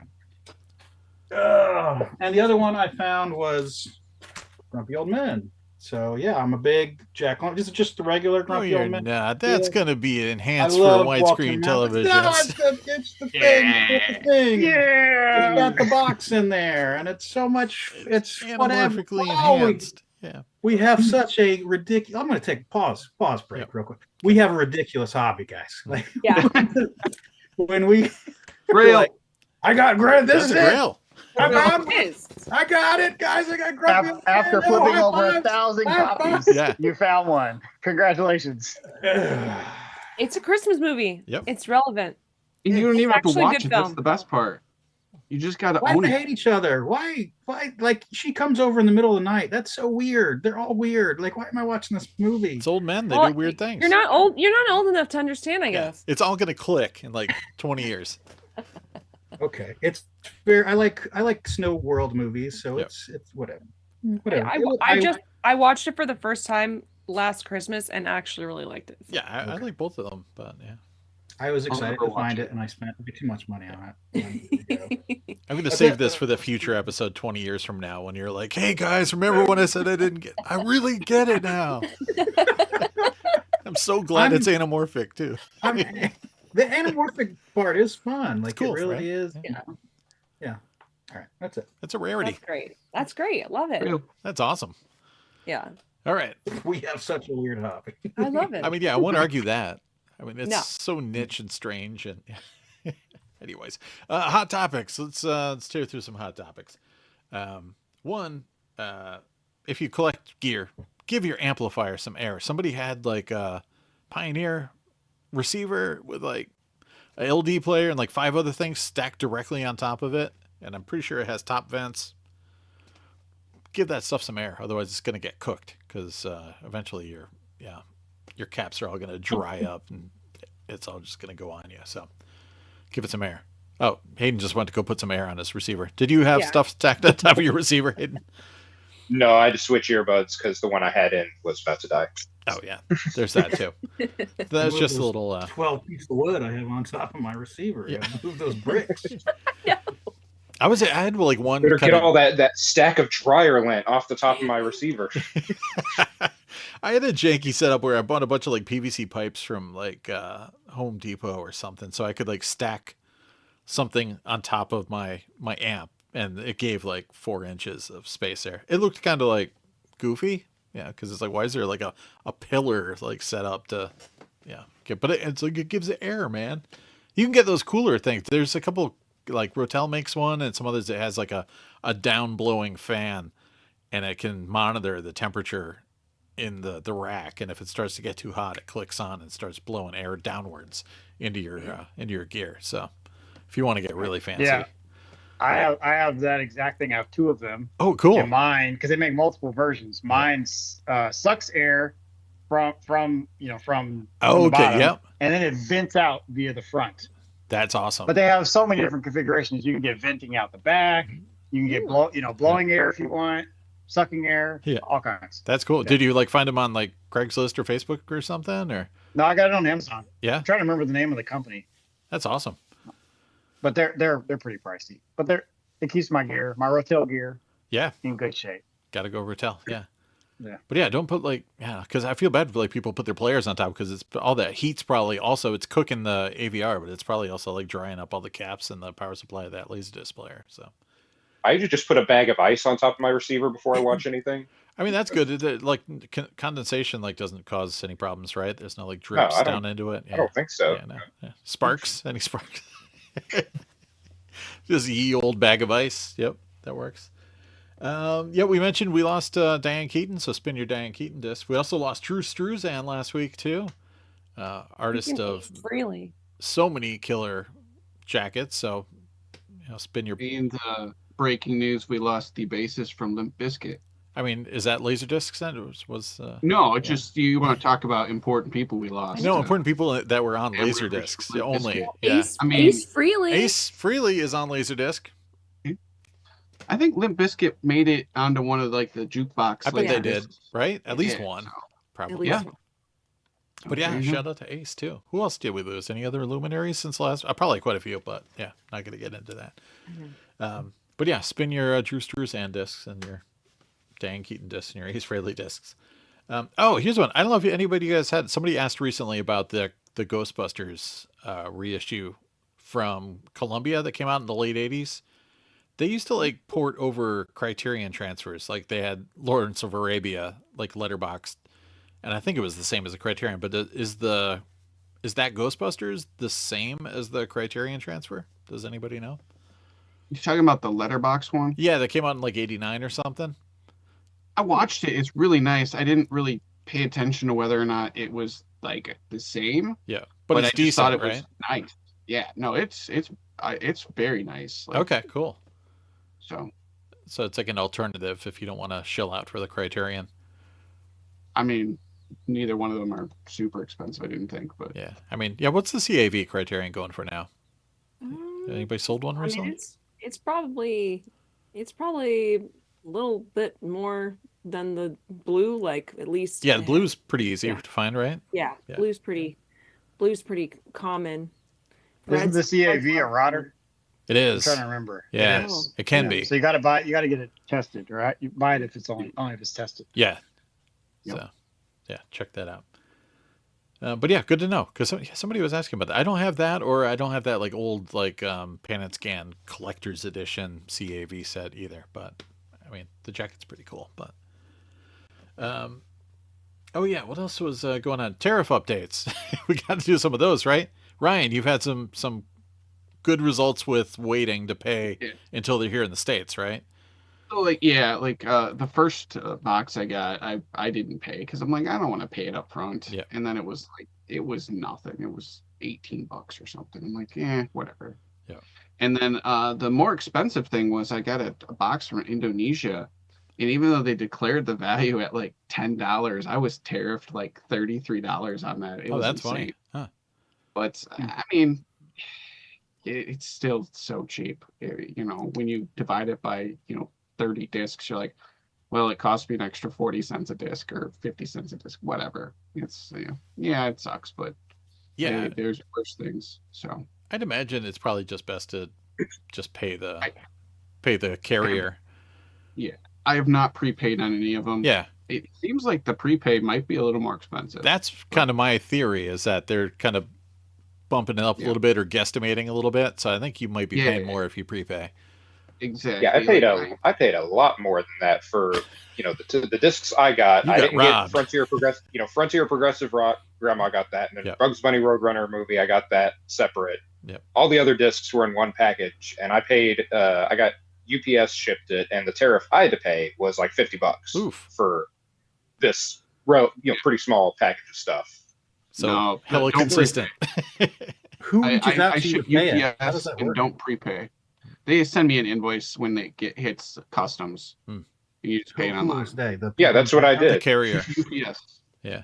Okay. Yeah, I paid UPS directly. I didn't pay the tariffs beforehand. I got a notification from them. Yeah. That I needed to pay it. That's what it was. So you got robbed. Yeah, you freaking got saw robbed the 'cause, Godzilla and got mine Godzilla said- price tag.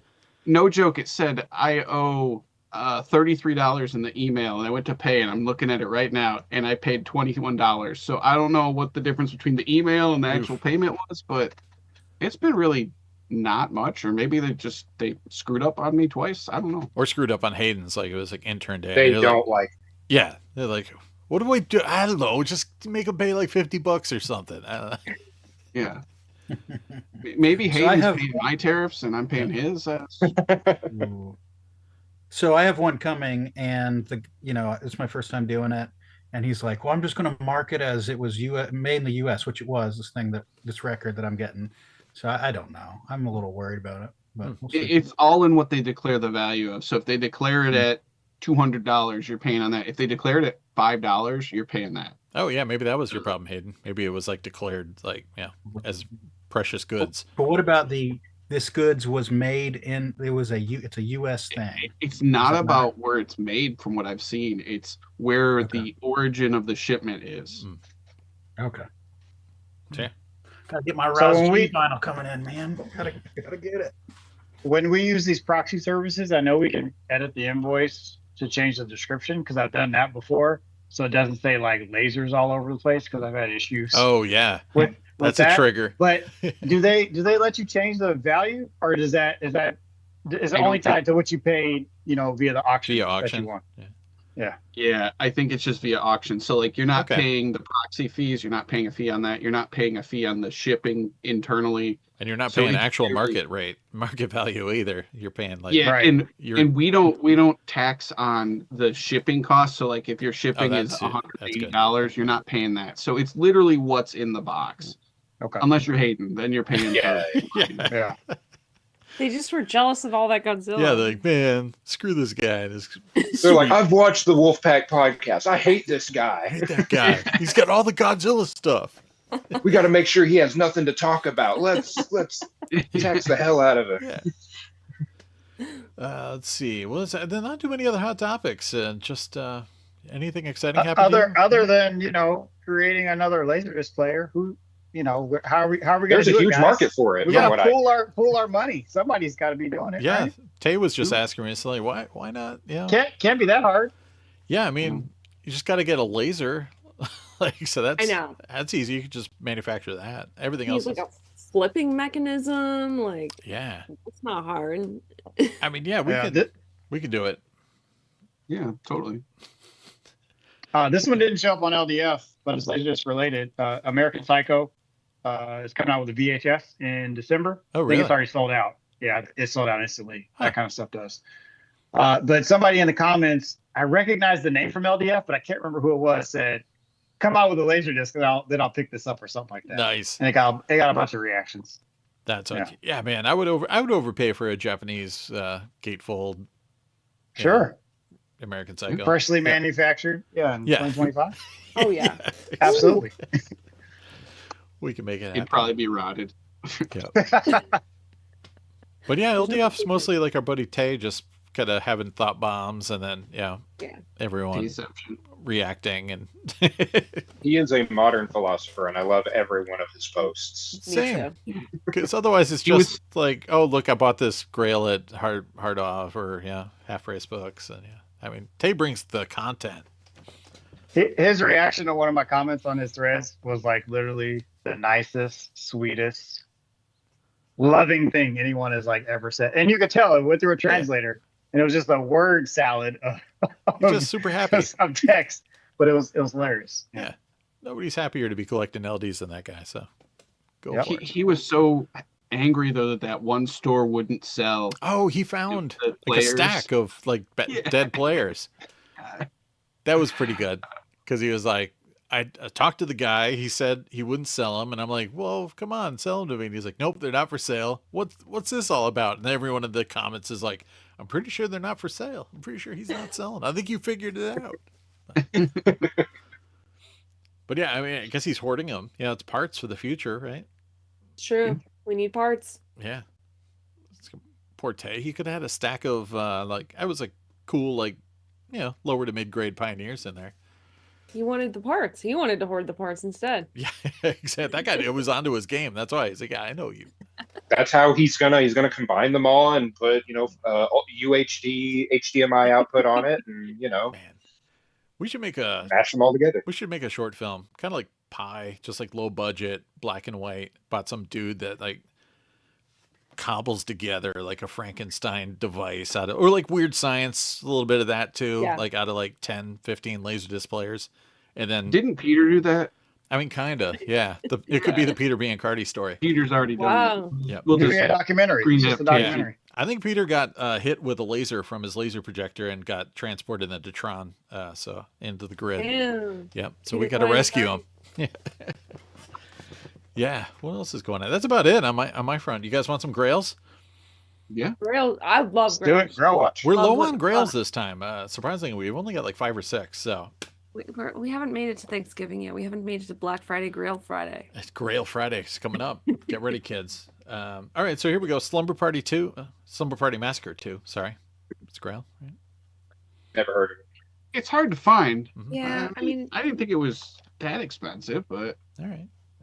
yeah, I don't know. Maybe mini Grail. Just for it's pretty hard to find, Grail. and it can be router. So I don't know. That's the problem with some of the grails. It sucks. It's like, ooh, I got this grail, but now it's also speckly and or unwatchable. So watch out. All right, signed Hellraiser box set from LumaVision. that is pretty dang cool. it's cool. But I don't know if it's Grail. I mean, I love my copy. You ain't I taking know. it. It's debate. It's a debatable Grail. it's good. You know? Titanic DTS. That's pretty. It's pretty it's not different. even like the Bush version. What version would that be, Ryan? Tell me more. Hand scan. Yeah, what are you talking Van about Scan. here? Yeah. So the open Super the open 35. Is George Bush in it? hatch version. Yeah. Well, let's blow up that market because nobody's paying for that. Now they can. They can't find it. But yeah, the DTS ones, that's been selling for like what, a couple hundred lately. Yeah, So it's pretty hard to find. it's a heater. I think realistically, I mean, I think I've had 2 in all of the years I've ever had these. So You ever got to play it on your system? Or? I haven't, not yet. I got to watch some DTS now that I got my rig set up. Yeah, but crank it I up. haven't watched that one yet. All right, here's Let's see. one. I don't think we've ever had. Hot Dog the movie. Where's Trevor? Never heard of it, but I'm intrigued. No way. I mean, you think it's all about hot dogs and hot dog vendors, right? It's But it's skiing. about I would hope skiing. so. Skiing. Oh, Yeah. Yeah, isn't that, it has a corner, Skiing corner around obi, them right? hills. It has, yeah, it's Corner Japanese corner obi. Nice jacket. Yeah. Yep. I mean, I don't have one, so I guess, yeah. It's I had a copy that sat on eBay, and I think I sold it for like $35. So I think it's just more obscure than it is Grail. It's yeah, like a personal grail then. I think yeah. early Shannon Tweed. Are you early Shannon Tweed complete? Oh my gosh. I- Well, no we heard idea. even any Shannon Tweed complete. Yeah. There's I mean, yeah, she did a lot of stuff. yeah. I mean, how many Shannon Tweed television movies are probably still undiscovered in Indonesia? I mean, Ryan will Oh, find, yeah. but Lots of them. A lot. they all have She's in like a lot of Watcher in the title or something. late night trash that made LaserDisc. Yeah. And finally, a laser active Genesis pack. I mean, that's Grail. That's pretty cool. It's Grail by default, mean, right? It's probably the most common of the packs, but it's also the one that everyone wants because it plays Genesis. So Yeah. no, those are Yeah, it was. if it's working or been recapped, yeah. Yeah, I think it was You working. haven't tested it? Yeah. No. Yeah. Oh, Master 25 in the chat wants to know when we're going to do an anime special again. It's been a while, right? Ooh. We got to get Heller off of work though. Yeah. Isn't January anime month? Oh yeah, I forgot. There's like Annie May. They like to say May is like anime. but Oh. Marcus got a sick anime collection. Yeah, I got tons of box sets so I can show off. Yeah, we can make that happen. Damn. Watch Is some it initial Janime? Janime? Yeah, we could do it.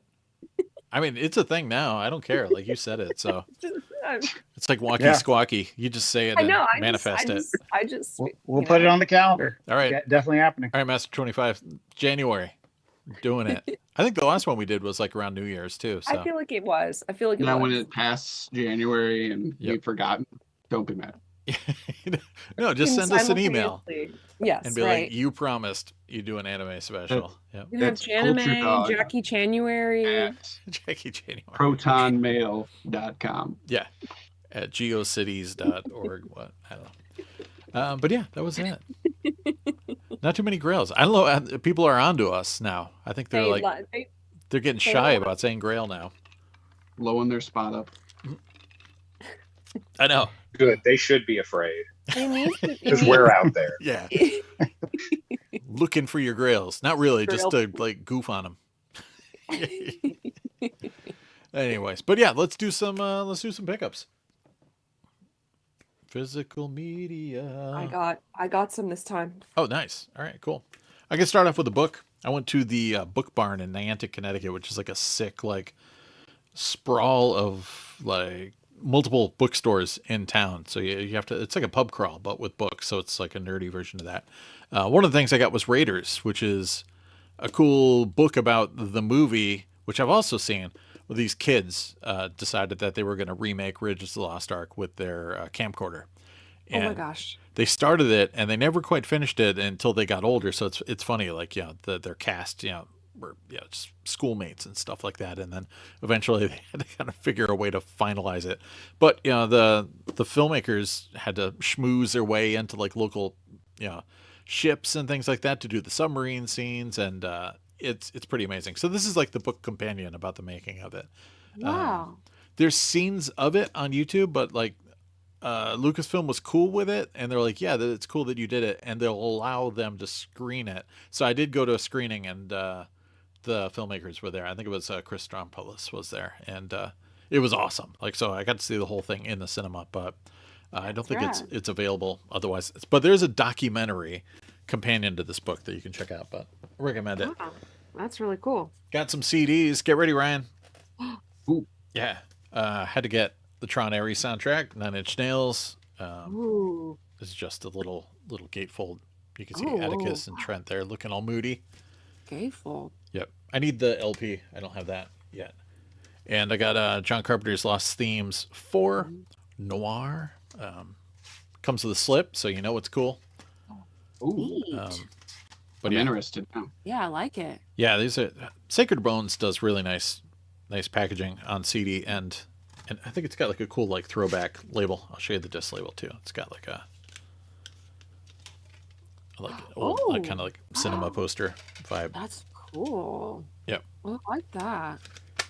Yeah, so yeah, got that. And one of my favorite bands, Failure, came out with a documentary recently. The Blu-ray of the documentary still hasn't come out, but I did pick up some like odds and ends from their site directly. This is Essentials. It's a 2-disc of like all their hits, and then also like old demo tapes and stuff like that on another disc. So it's really nice kind of double disc, and you can buy it from the band directly. Likewise, an old Luke might like this. It's got a lot of video of Steve Albini. It's got a lot of footage of them recording their first record, Comfort, with Steve Albini. So this is just all pretty much making of footage, and then some like live footage, and then a bonus CD with like a bunch of old demos and stuff like that. But yeah, it's really good. Called Golden. And then, yeah, it's got a DVD. Everyone loves those. And a CD. Everybody loves those too. Oh, and I was at the Book Barn, and there was like a ton of DVDs, and I picked up Stephen King's Rose Red. I haven't seen this in ages. So it's 2-disc television. It's essentially a rip-off of The Haunting of Hill House, but which you've seen adapted into 18 different movies. But this one's it's got what, Melanie Linsky in there, and yeah, it's pretty cool. And records. I know I got some records. Everybody wants to see some records. Oh yeah. I went to the thrift place, and I got the worst Clash album, but also I can never find it. Cut the crap. The Clash kind of broke up and spun off into 2 groups, and Mick Jones ran off with Big Audio Dynamite, and then Joe Strummer put out Cut the Crap, but also kind of mixed behind his back, and it's nobody likes it. But This Is England is kind of like the big kind of single on here. But I just want to have it just be Clash complete, and I can never find the damn thing. So now I got one. Nice.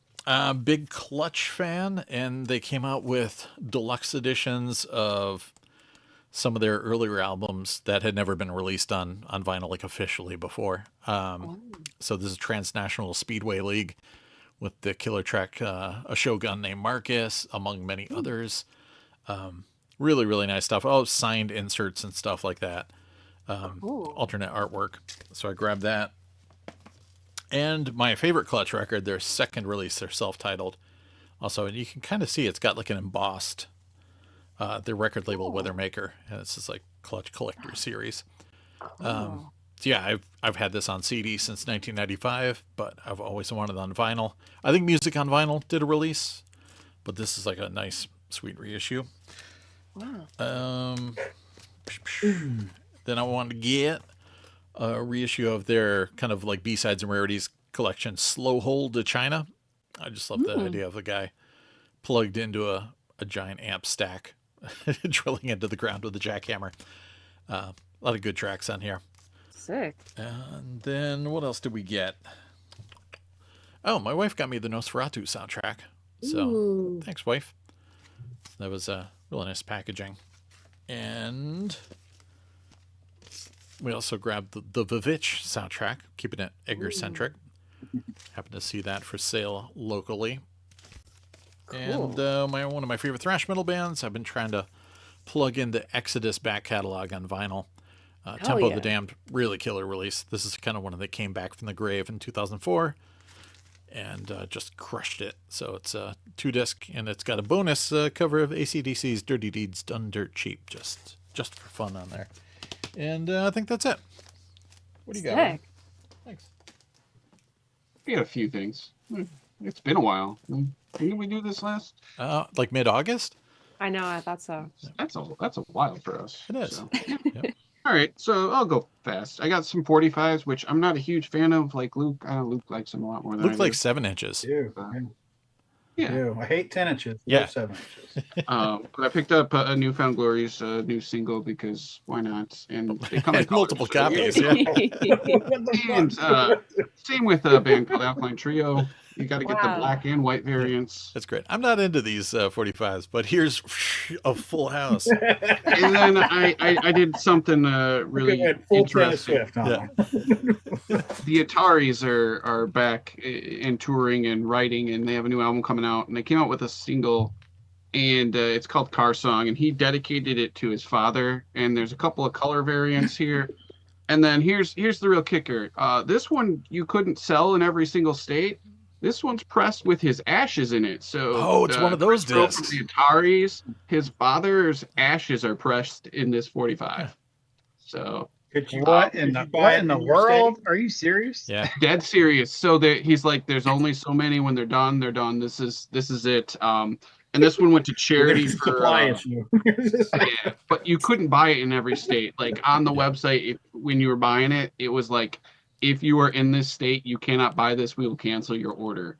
So yeah, Illinois is one of them. Human remains technically in this 45.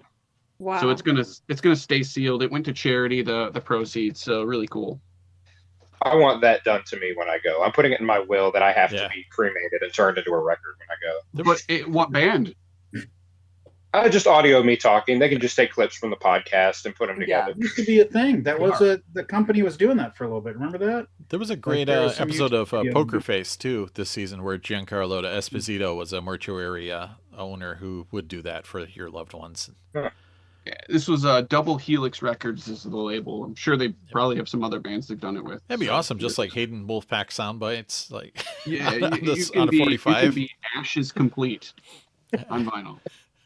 I was record shopping today, which randomly happens, and I'm at this place that they alphabetize everything wrong, but I flipped through because they get random weird stuff, and I found some country Pinkerton Bowden. They're like almost like a Weird Al. They do parodies and all kinds of goofy songs. Wow. I mean, it looks super serious. I was talking to Sam about this. They've got the song "Help Me Make It Through the Yard" on this one, which is a parody of "Help Me Make It Through the Night."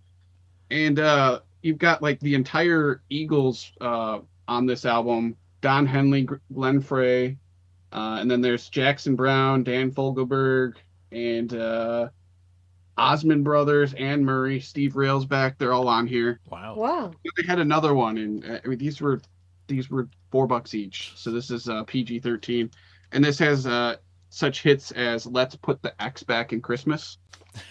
You know, Classic. gonna be, Love it. And then they had one other album that was, little different. This is the 1992 pressing of The Wildlife by Slaughter. So Oh I my was really gosh. happy to find this club only pressing because Wow. nobody was making vinyl back then. And all the That's so sick. Damn, the wildlife. all the thrash metal kids were also disappointed when they got there. Like, what is this? They're called Slaughter. They should sound like Slayer. Yeah, right. I picked up this one, some Jerry Harrison. Oh wow, Oh, This was like $2. and nice. Just cool stuff. yeah. what year is this? 1990 Record Club Johnny Cash. Nice. I don't even know if people knew who Johnny Cash was in Great 1990. cover. Yeah, that was like faded that into kind of blind obscurity. spot. That's like Saved by the Yeah. Bell, Johnny Cash. Like Yeah. I know, right? Totally ridiculous, weird thing to pick up. Singing songs to Love that. Jesse. Yeah. A Talking Heads demo session. Oh, Ooh. This is the 1975 CBS demo session. Really cool looking, nice like bootleg. I have no idea what it sounds like. I haven't Yeah. listened yet, but it's pretty cool looking. So we'll keep going. I've been picking up records a lot lately, but just in random places like bowling Yeah, alleys. some- Oh, I've got that. Nice. Armored Saint. This is Big from favorite. Yeah, Maxine's a huge fan. KUNF. What year is this one? I don't know. Mid But, 80s. it's got the Yeah, promo stamp. and 84, I think. it's I from love a that record- one. Yeah. That's probably one of my favorites of theirs. Yeah, it's good stuff. Yeah. That's And then I picked up the original Oh, wow. Badlands. Damn. Check out that Jakey. hair. This is a Columbia House pressing, 1989. Jakey and freaking Eric Singer from Kiss. Yep. And then I was at a store and I was like, "Do you guys have any like metal or anything?" And he's like, "Oh yeah, we just got a collection. It's not even out, most of it." And this was the only one I found that was Oh, out. yeah. That was cool. Ew. These guys are awesome. In fact, this is my second copy of the album. I'm like, I'm gonna buy this because it's cheaper than it should be, and That's I'll dope. listen to it at work. I saw them in '88. I'm old. Wow. That's so Nice. sick. That's so sick, though. Got some Razor. Yeah, I'm Razor. That's good. This is a Netherlands pressing. Wow. Razor is sick. Got some more Razor. Oh, nice. Wow. This is another Netherlands pressing. Abattoir. Oh, wow. Huh. This is a Combat Records pressing from the U.S. So this is a U.S. pressing. Cool. It's a sick find. But yeah, these were all in a box that they hadn't like priced or put out or anything. He's like, these might be expensive. I'm like, yeah, I'm never gonna see these again in a store. Sure. A second Another one. Abattoir. Wow. This Wow. one's an import from Canada, I think. Maybe like a Canadian import. Makes sense. Razor's Canadian too, right? So Yeah, I think so. Yeah. And then got some Running Wild. nice. Sick. This is a nice 1985 combat pressing. So again, like I'm like, oh, it says combat on it, and I'm like, yeah. Yes, I'll buy that. So the guy's like, well, I got to take pictures and make sure it's okay that I sell them. And he's texting his boss, and I was like, yeah, I don't care. Somebody wants to buy something. We're selling this box of crap. We're not Yeah. holding on to these things. Yep. Yeah.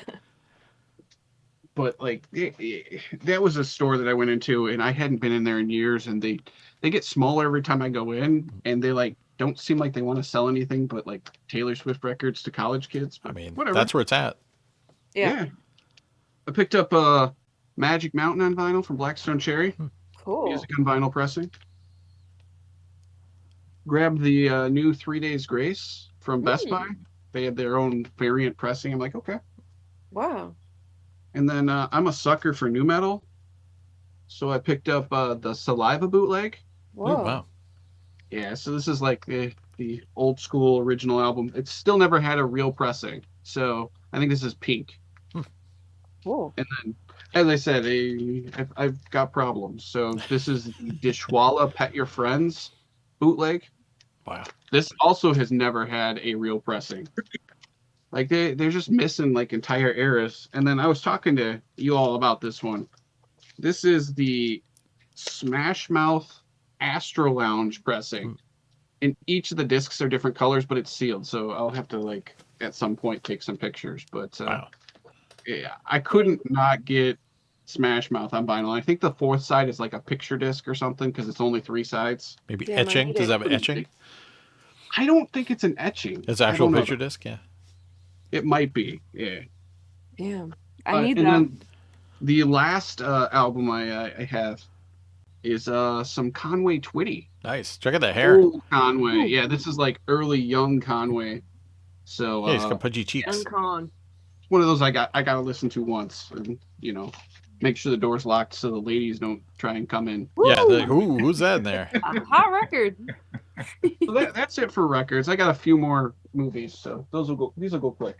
All right. I pre-opened the boxes because That was for Patreon. On our other stream. Yep. Yeah. All right, here we go. We've got Breeze Me, which is a Japanese horror film.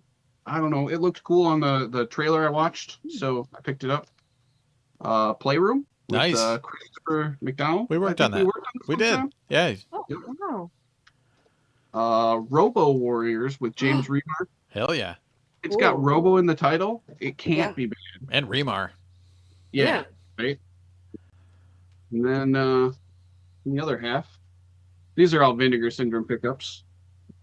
We've best. got the Larry Fassenden box, Oh, cool. which is interesting. This is I don't know anything about it, but it was part of my subscription. So, Oh. Yeah, he's got a lot of good cult movies. and then this classic Sergeant Kabuki Man NYPD on 4K. It's a box set with like a booklet and everything. Yeah. They started putting these in shrink now. So, I mean, it's nice, but it's also like I can't just pull it apart and show it. So, boo. Protected. I'm going to have to like pre-open everything so I can show them off. Where's your intern? Yeah, seriously, where's Todd at? Yeah. He hasn't been around. He must be working on his like doctoral degree or something. Yeah, he should slice some shrink wrap. Yeah, what the Yeah. heck? And then my other Vinegar Syndrome box, because it's been that long. And I don't open them till I get here. I have so many of them, I just pick up the Resurrected. Oh, good one. Ooh. Did we work on this one? I can't remember. No, but we should have, though. Because we could have gotten the LD. I got the sequel to Commando Ninja 2. Wow. Never even knew there was a Commando Ninja. Wow. Oh, yeah, it's classic. And then the Bloodstained Italy box set, Interesting. which is 3, like, I believe they're Giallo films, so they're probably pretty good. And then Sorry About the Demon, I think is it's a Shudder film. Oh, nice. Sorry. I Oh, should probably cool. put it like the right way up. But it's Shudder, so that's pretty cool. And there's a little ad card Ooh. coming Oh, soon, neat. which I think that's out now and maybe in my shipment, or maybe it's in this box. I don't know yet. It's a Again, mystery. Yeah. No, it's not in this box. So it's coming out this next month. They surprised everyone with reissuing Vice Academy, but adding films 4, 5, and 6. These are really good films about police officers. Yeah. Yeah, of working course. Vice shift. Yep. But it's all 6 of them on Blu-ray, and the original they had done 1 through 3. People were paying like $200 for this garbage, so then they came out with all 6 of them, and those immediately dropped in price overnight. Yeah. But, these are great comedies. And then we got the other Larry Fassenden. Yeah. So 2 more. Really, really super nice box. So kudos to the Vinegar Syndrome boys. And then I got a couple more things, just a couple. I picked up The Cat. Excellent. This Ooh. is 88 films. Really cool 91 Hong Kong film. And Oh. then, like I said, a couple more. This movie, I don't know if anyone's Ooh. heard of it, called The Beyond. Ooh. Wow. Yeah, I picked up that the too. really nice box set with booklet, and I watched it. This is gorgeous looking. I think it's got a 4K in here and everything. Yeah, that movie rules. Got Yeah. the different version of it. It's got like a really there's a weird backstory. Like some other company bought it for America and just like Yeah, I have not watched the other version. I just watched the original version so far. Yeah. But Great yeah, movie. it's gorgeous looking. This one's a Grindhouse release. gorgeous. Gorgeous. I see what you did there. You got it? Yeah. I got it. I Want to Get Even, which is Neon Eagle. Wow. Oh. This is Indonesian horror, if I remember correctly. Or not horror, action. I mean, yeah. So, There's some action right on the cover there. And Revenge, yeah. Indonesia's premier female action star of the 80s. You know, of the 80s. They had to specify. And then one more thing. I picked up a box set, a Giallo box set of, I think this is all, what's his name? Bava. So it's all Bava. Oh, hot damn. Oh wow. Giallo. So really, really cool stuff. And that's it. I think that's enough. That's Did we enough. not get the? I'm wrong. Sorry. Hold on. In the Vinegar Syndrome stuff, I forgot to show this off last time because it was like hidden. And every once in a while, it's taped up. This is why I didn't show it, because I totally missed it. They come up with random stuff, and they did a little magazine for May. Sick. And it's like just kind of like random stuff about some of their issues, and like it's got drawings, and Love There's that. That's even- super cool.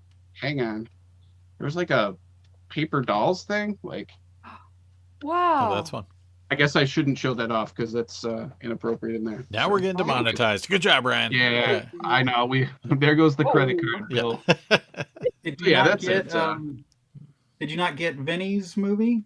Was that Vinegar Syndrome or was that somebody else? Oh, Vinny's film, yeah. Vinny, Which one was Yeah. that? The Scarlet- shot on video one there. Yeah.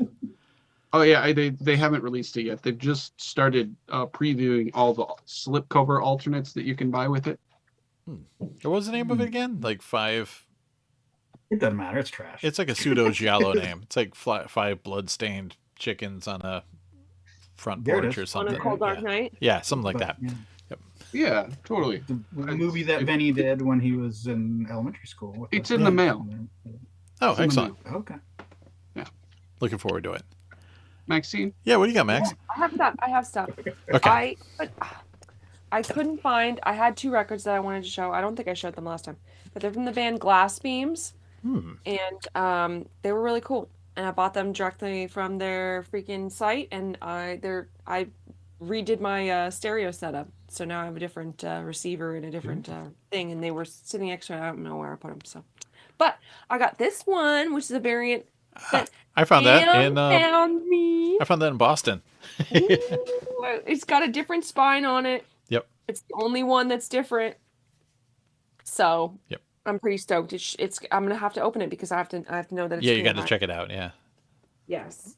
And then I got from a yard sale. This is like falling apart, but I couldn't not have it.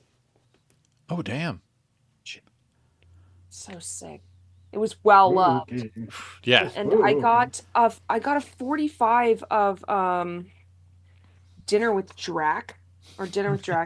This has a book in it, but the book is like missing a bunch of pages and falling apart because again, it was like so well Wow. loved. Yeah. But it's so sick. The art is so cool. This is so cool. It was not expensive. And yeah, the Dinner with Dracula one came from them too. But same thing. I had listened to that and then I couldn't find where I listened to it stack. And then I have some 8-tracks that I don't know if I showed, so I'll show them. Ooh, Cargo. Oh, and Boomtown. Boomtown Rats, The Fine Art of Surfacing, and then this one I've listened to a million times. Cargo love rules. So good. This is one truly that because these just are a loop. Yeah. You can loop this. I love records that you could loop. Just keep it going. Yes. Yep. And then I have one more media. Oh, Albert in the chat's giving the love to the Haunted Mansion. Yeah. So sick. Now, okay, I don't want to get demonetized, so I'll play like 30 seconds or less of this. You got a little boombox. I'll play 2. It's okay. So this is Yep. Hit Clips. Hit Clip. If you're unfamiliar. Hit Clips is this little format that I had when I was a kid. Oh, wow. Yeah, I remember that. And it's like a little digital thing, right? So I have a ton of these, and this is the last Smash Mouth that I didn't have. So it's just. Hey, now you're a rock star. Yeah.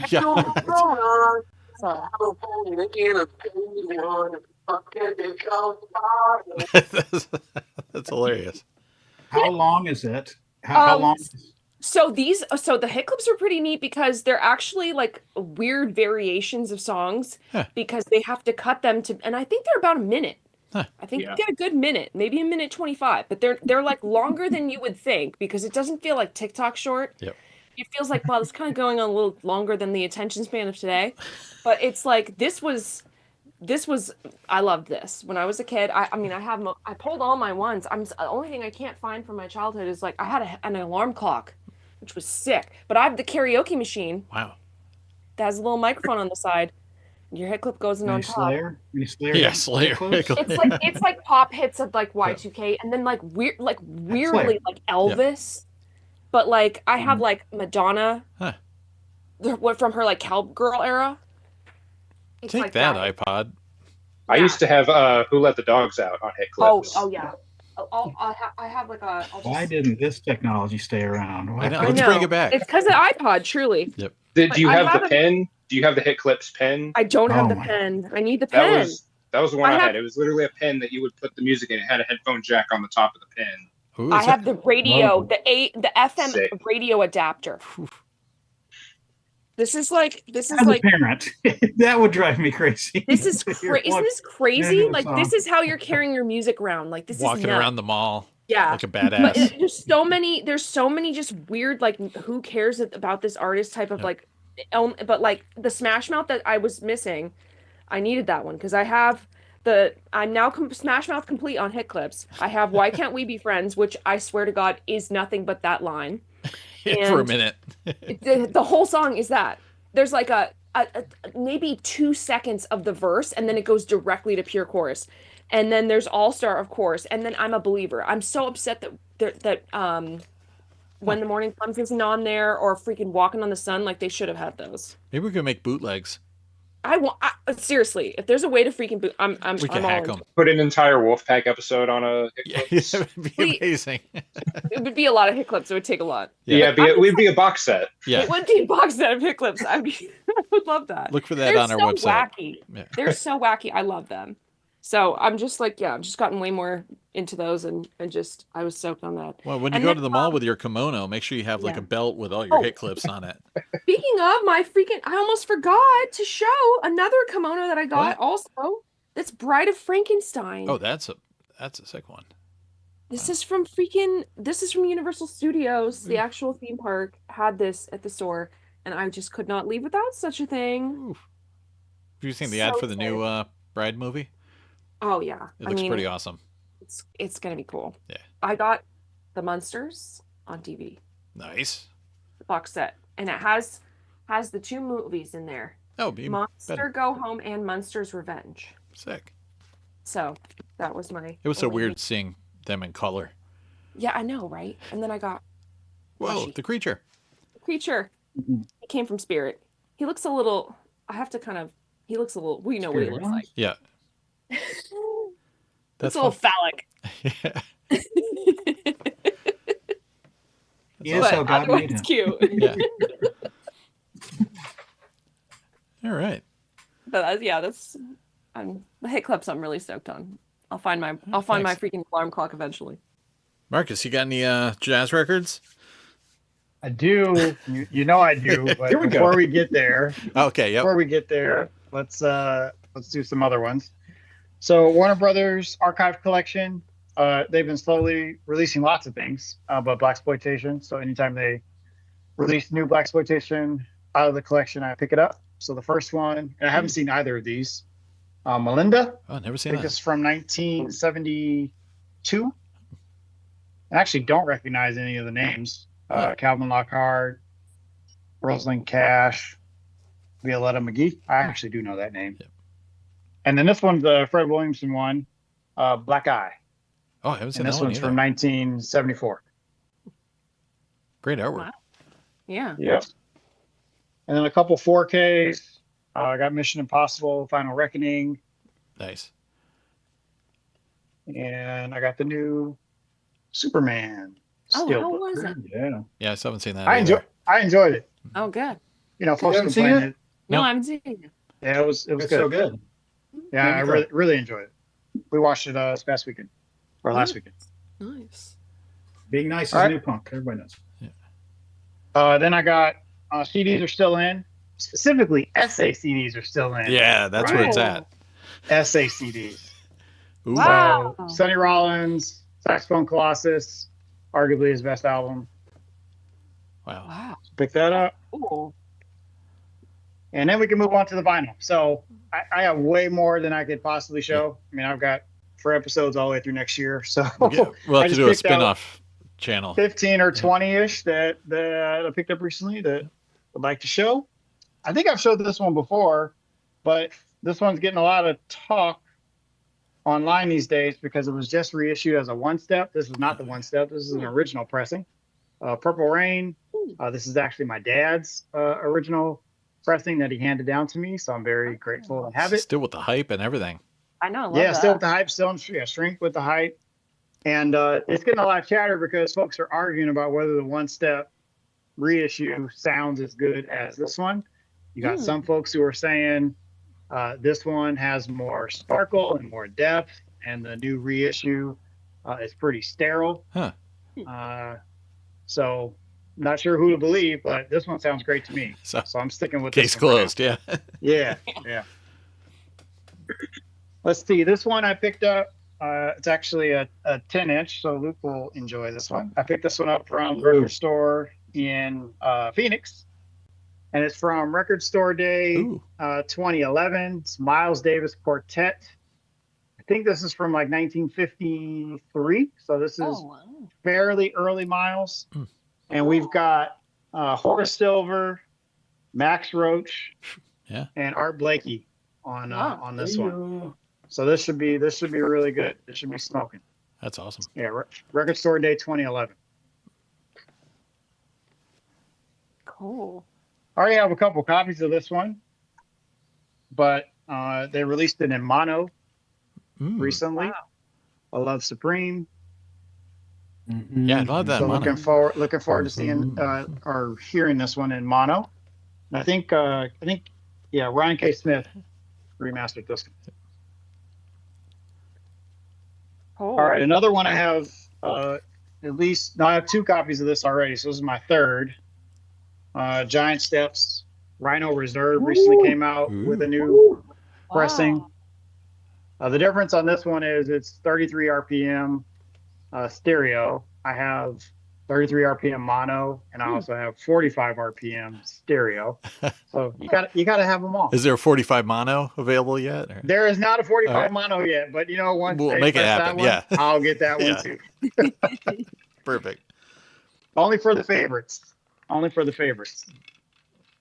Okay, this one is coming out of the Verve Vault, which is kind of a new series for them. Sunny Side Up. Oh. And there's just not enough Dizzy on vinyl that has like high quality reissues. So I had to pick this up. So you got Sonny Stitt, Dizzy, and Sonny Rollins on this one. Nice. That's super That just dropped like this past week. Oh wow. Wow. Fresh. What's up? No, it's all good. Okay. Yeah. Sam said that All right. sucks. No, I didn't. I said it was fresh. So put words in my next mouth. up, Yes. I pre-ordered this one instantly when the pre-orders came out. The score is already sold out. Soundtrack you can still get, but Sinners. Ooh. And then I'll Does that show take you a the- while to get? Yeah, You say that 6 took a while? months. 6 months. Wow. Jeez. 6 months I've been waiting on this. Ooh, I love that red one. It's got Yeah, that's red. Smoke and thick. Stack Oof. colors here. The score sounds amazing. It's literally like you're watching the film. Your mind instantly goes back to all the scenes. It's so cool. And then the soundtrack is solid as well. That's awesome. Nice. It's got great artwork. And this one also has colors. The blue on this one's a bit brighter. Ooh, yeah. Ooh. That's Ooh, cool. it's like marble. That's cool. Yeah. So the kids are really enjoying that one, seeing it kind of spin around on the turntable. Yeah, that's Because I don't have a lot of colored vinyl. Okay. Now we're going to move on to a series that comes out of France called Lost Recording. I might have shown one last time. I don't recall. But Yeah, it's you did. Yeah, I remember. I did. Yeah. So it's a series. I'll remind you, it's a series where they find it's mostly live recordings or like random studio recordings that never got released. They find them and they they cut them from the original tape and reissue them, and they issue them typically in limited quantities. So this first one has look, it has Dexter Gordon on it, and Donald Byrd. This is a studio session in Berlin, 1963. Wow. And I have number 1467. They probably came out with like 3,000 of these. Yeah. Yeah. And this one's 45 RPM. Sweet. All right. Next up, we got Dave Brubeck Quartet, 1967 live performance. Wow. I think I got they have a couple of these, but this one has Take 5 on it. So I got this one. I'll probably eventually get the second one too. And then last time I showed Miles Davis Volume 1, live in Paris, 1960, and this is Volume 2. Nice. Yeah. Cool. Yeah, I love the jacket aesthetic. That's cool. Yeah, I like that too. If they had a record club of those, I would sign up. Yeah, right? That'd be awesome. Yeah. Yeah, because it's always going to be good. It's kind of weird because there's only so many U.S. stores that carry them. I've only found a couple places online that actually carry them. I have not yet ventured into buying directly from them to ship from France. Yeah. But they recently Now's come the out time with to do the. it. I know. Terror time. They recently dropped a Sapphire series, which is supposed to be like a even higher quality version of these. Of course. Yeah. Of course. Yeah. So I've got a couple in my cart because no U.S. sellers have posted it. So I'll probably end up getting those at some point. Sweet. All right. And then I'm going to end with. You know what we want. You know what we want, Marcus. 'Cause we're waiting. I'm gonna go to the wall. I'll go to the wall one. And it's Okay. not a jazz album, by the way. Okay. I will say That's that. fine. I don't care. I don't But care. I've got some. This is it. No, this is not it yet. I'm gonna show off. Oh, okay. Analog Productions UHQR. So this is the highest quality of pressed of, it's on 200 gram clarity vinyl, et cetera, et cetera. They spare no expense for these. So I've got all the jazz ones that they've released so far. And I showed off, I think, Kind of Blue already, but I've got 4 more to show. So the last 2 that they've come out with. Oof. So Sonny Rollins again, Okay. Way Out West. In stereo. Okay. Stereo, yes. And then Art Pepper meets the rhythm section, also in stereo. Art Pepper sounds so good. Wow. Alto sax. And then one of the goats, and one of the best, arguably one of the best live recordings ever for jazz, Bill Evans Trio.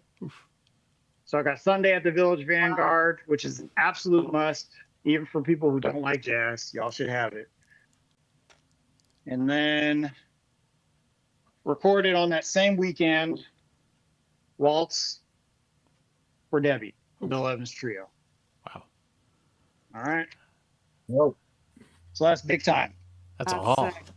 That's All right. sick. And now we're going to go to the first title I've ever bought off the wall. Now, Yeah. I was at the record Here we go. store. Game time. Let's It was a huge record store, the In Groove in Phoenix, Arizona. Nice, yeah. They got a huge wall. So I'm looking at all these records, and there's just tons of jazz up there in it. And I haven't wrapped my head around how do I decide when I get an original pressing versus getting these high quality reissues, because the reissues just sound awesome. Yeah. So I'm not quite ready to dabble into OG pressings for jazz yet. Not quite ready. But there You was will. one that caught my eye Mm. that was in the corner on the wall. And I had been looking online for this. It's pricey. do it. And so this is a record store day release. All right. This is something that we should have gotten on LaserDisc, but we didn't because it was 1999. But the Office Space Soundtrack. Record Store Day release soundtrack. So this is it's Stapler Red, Of course. right? Of Yeah. course, Yeah. for Milton Stapler, and it's got Ice Cube on it. Of course, it's got the Ghetto Boys on it, Scarface, Can I Bust with Biz Markie. So this is it. This is the first wall The purchase. song for me. they. Damn, it feels good to be a gangster. Yep. That's No, the that's song the good one. the song they break the machine to. What is it? Oh, yeah. I forget. It's been so long. Which one is it? I'm looking at the. I forget. I actually sure don't it's know on. which one it is, but it's on here. Yeah, it's on here. Nice. So Opened or it's actually sealed? still sealed, Nice. and these go for bucks on eBay, which I didn't pay eBay prices, which is great. Good job. Mm. Oh yeah. So Albert in the chat says we need Sinners on LD too. Speaking of movies that should be on LD. Yeah. We do. Yeah. We need a new pressing of Sinners. We need to get that resin plan up and running. So. We absolutely do. Yep. All right, so that's it for me this month. Wow. Killer haul. Hayden, time to crush that with your collection of obscure something. Ah, yes, my giant stack of things I have over here. Yeah, the one we I were got a- talking about, you know. I got a small stack of stuff, but it's all killer, no filler. Good. to I hear. got Godzilla Ooh, with an exclamation point. hell This is yeah. basically Yay. a compilation of tracks from the original, the Showa era films. It's the original 16 movies, 15. Sorry, the original 15 movies. And something I like about this is that instead of doing the obvious thing, which would be to just kind of take the main themes from each film and have them in like chronological order, they kind of just chose some of the best themes and like random themes from them and put them in an order that sounds like a soundtrack to a non-existent Godzilla movie. Oh, Like that's they fun. put them in an order that flows as if this could be the soundtrack to its own movie. And in between some of the tracks, they have little moments with like monster special effects, sound effects in between them that kind of would imply a scene coming up, and then the music plays, that would logically fit with that scene. So pretty cool. I liked how they did that. That's awesome. Cool. And I got the Return of Godzilla, aka Godzilla 1984 soundtrack. Nice. Ooh. And then the Godzilla vs. Space Godzilla Oh, soundtrack with he's this like amazing right in my face. No, hey, whoa, back it up, Godzilla. Whoa. What are you doing? the entire booklet has great design like this. It's all printed in black and That's silver great. with teal. It doesn't fit the movie at all, but it's great. I love it. Yeah, it's like a Rob Man, Zombie you need to brush your record. teeth. And then the last thing I got here, I picked up at the same place where I got that LaserDisc player. I got Porno for Pyros. Classic. Been meaning to pick that up for a minute, so they had it. Yep. It was clean. So Shout out to Perry Farrell. I'm sure he's doing great. Yeah. He's just that is it for me. non-mentalist. Wow, pretty good. Fun stuff. What do you got, Luke? Oh, I've got stuff. I got a lot of stuff. I buy way more records than I do LDs these days, but let's go through them real quick. So I went to Portland recently this weekend, and I bought a book at Powell's. Powell's is the huge bookstore in Portland, and Portland is doing fine, by the way. I just want to put that out there. Oh And, yeah, Burning Hellhole, right? Yeah. Yeah, it was so many so many playgrounds for my daughter. It was Donuts. It's crazy. Anyway, I don't know where I heard about this book, but I may have been Instagram. I don't know. But I saw it and I put it in my list of things I want to check out. And it's called The Post Office. It's just by this artist that passed away. And he was really big on mailing stuff. And so a guy just kind of made kind of an art book of stuff that he mailed to people and stuff that people mailed back to him. Yeah. I just like this. I mean, I love the mail. I don't know if you guys have realized it yet, but I enjoy mailing stuff just as much as I do LaserDisc someday. So this is just a lot of fun. It's got a nice, looks like the express mail. Love it. Yeah, so that was cool. Fun. Bought a new book in a bookstore. Vinny would be proud of me. Yeah, look at it. So we bought 2 books in this Yeah. whole podcast. Yeah. Let's see. What coming up next? So I bought some stuff from Vinegar Syndrome, but not a Vinegar Syndrome title. I really like this documentary called I Am Santa Claus. It's got Mick Foley in it, and he's big on playing Santa. And it just follows like Santas through the year, like guys who have real beards and how they live their lives, through the year. And then Santa, Christmas comes along and they start playing Santa. I really liked it. So it's got a bunch of extras, and I just think it's pretty good. So I got that. Festive. Picked it up pretty quick. Yep. Yeah. I was looking for this Blu-ray for some reason, and I think it's Australian. It's an Umbrella. It's a primer. Nice. And this nice Umbrella, Blu-ray. I couldn't find it it was like super expensive on eBay everywhere. Yeah, it's hard to find. But then on Grindhouse website, they had it for like $20 or something. Oh, so I picked this hell up. yeah. And I picked up the other one, Upstream Color? Upstream Color, which I watched. I've never seen it before, and I didn't like it. Yeah. So I got rid of it. So yeah. But this one, Primer, if you've never, hey, have you seen this one? What can Nope, I do? never heard of it. Oh yeah, It is like, it's the seminal time travel film. yeah, it's very low budget. It's, the time travel machine is like in a Storage room. storage room. Warehouse. You don't really see it, but it's all in the script, and it's just really good. And you have to keep watching it because it's like, okay, I'm understanding, and then at the end, it's like, whoa, what's going on? Like, what happened? Because they're just time traveling so much. It's amazing. Like, it's maybe the best time travel movie ever. Yeah, probably. Yeah, I mean, next that and maybe I don't know, Pee-wee's Big Adventure. Yeah. Let's see, other things I got. What should I want to do next? So I was in my record store, and the guy, we were talking about 8-track tapes. Yeah. And I said, yeah, I've been thinking about getting, a player. And he's like, oh man, this lady is coming in from like a storage unit. She's going to have one. You can have it. And so sure enough, this lady comes in with all this garbage, like just straight garbage. And she has a 8-track player.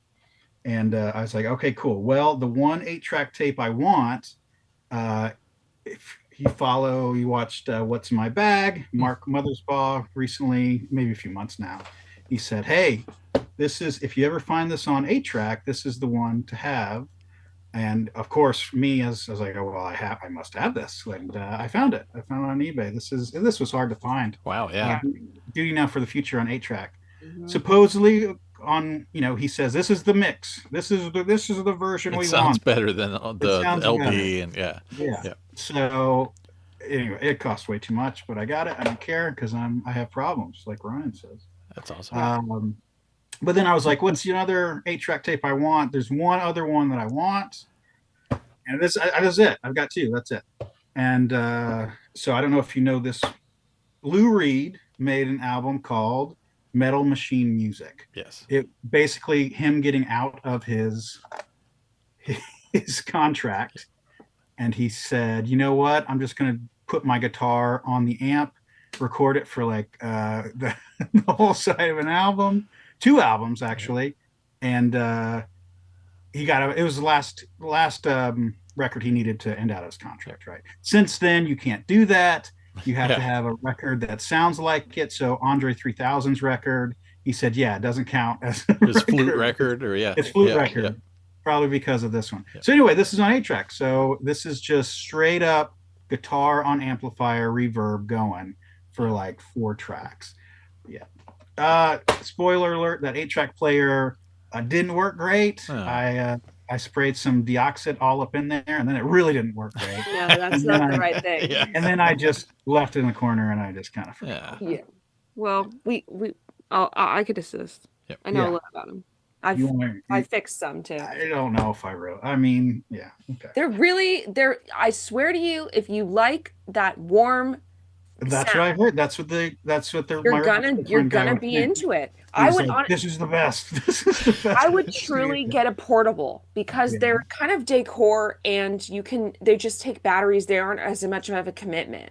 I doubt they sound very good though. Can you connect it to a stereo if you want to? No, but it's at least a way to like see if you like that sound and then invest in something, because you can find the portables are like stuff you would find in like a thrift store. Yeah. There's stuff. I've seen stuff on eBay. I'm like, do I really want to spend $40? I think you do. I don't know. I literally just bought one before we started this. So. You'll buy another one by the end of the cast. All right. So let's see another format. Let's talk about in Portland. They have 2 record stores. They have one called Mississippi Records, and they have one called Little Axe Records. And they were like brother sister. Little Axe they were related anyway. So, but both of them do a really interesting thing, which is make their own. They make like cassette tapes, and they make compilations. So I picked up. This is all like Nigerian music.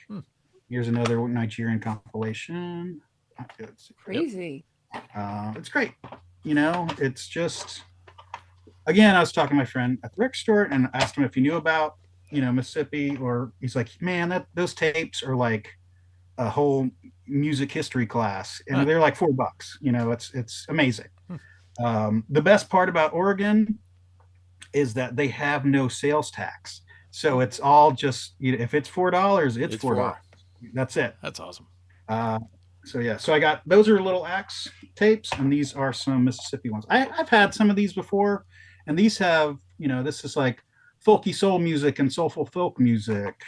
This one is Jamaican ska, R&B, or just fun stuff. Like, why not for like $3? Somebody made you a mixtape. This Mississippi Records tape series number 150. Like, this is a thing. Wow. Everybody wants to go to heaven, but nobody wants to die. Mississippi Records gospel music. It's just, it is like straight up fun stuff. All right, got those out of the way. What next?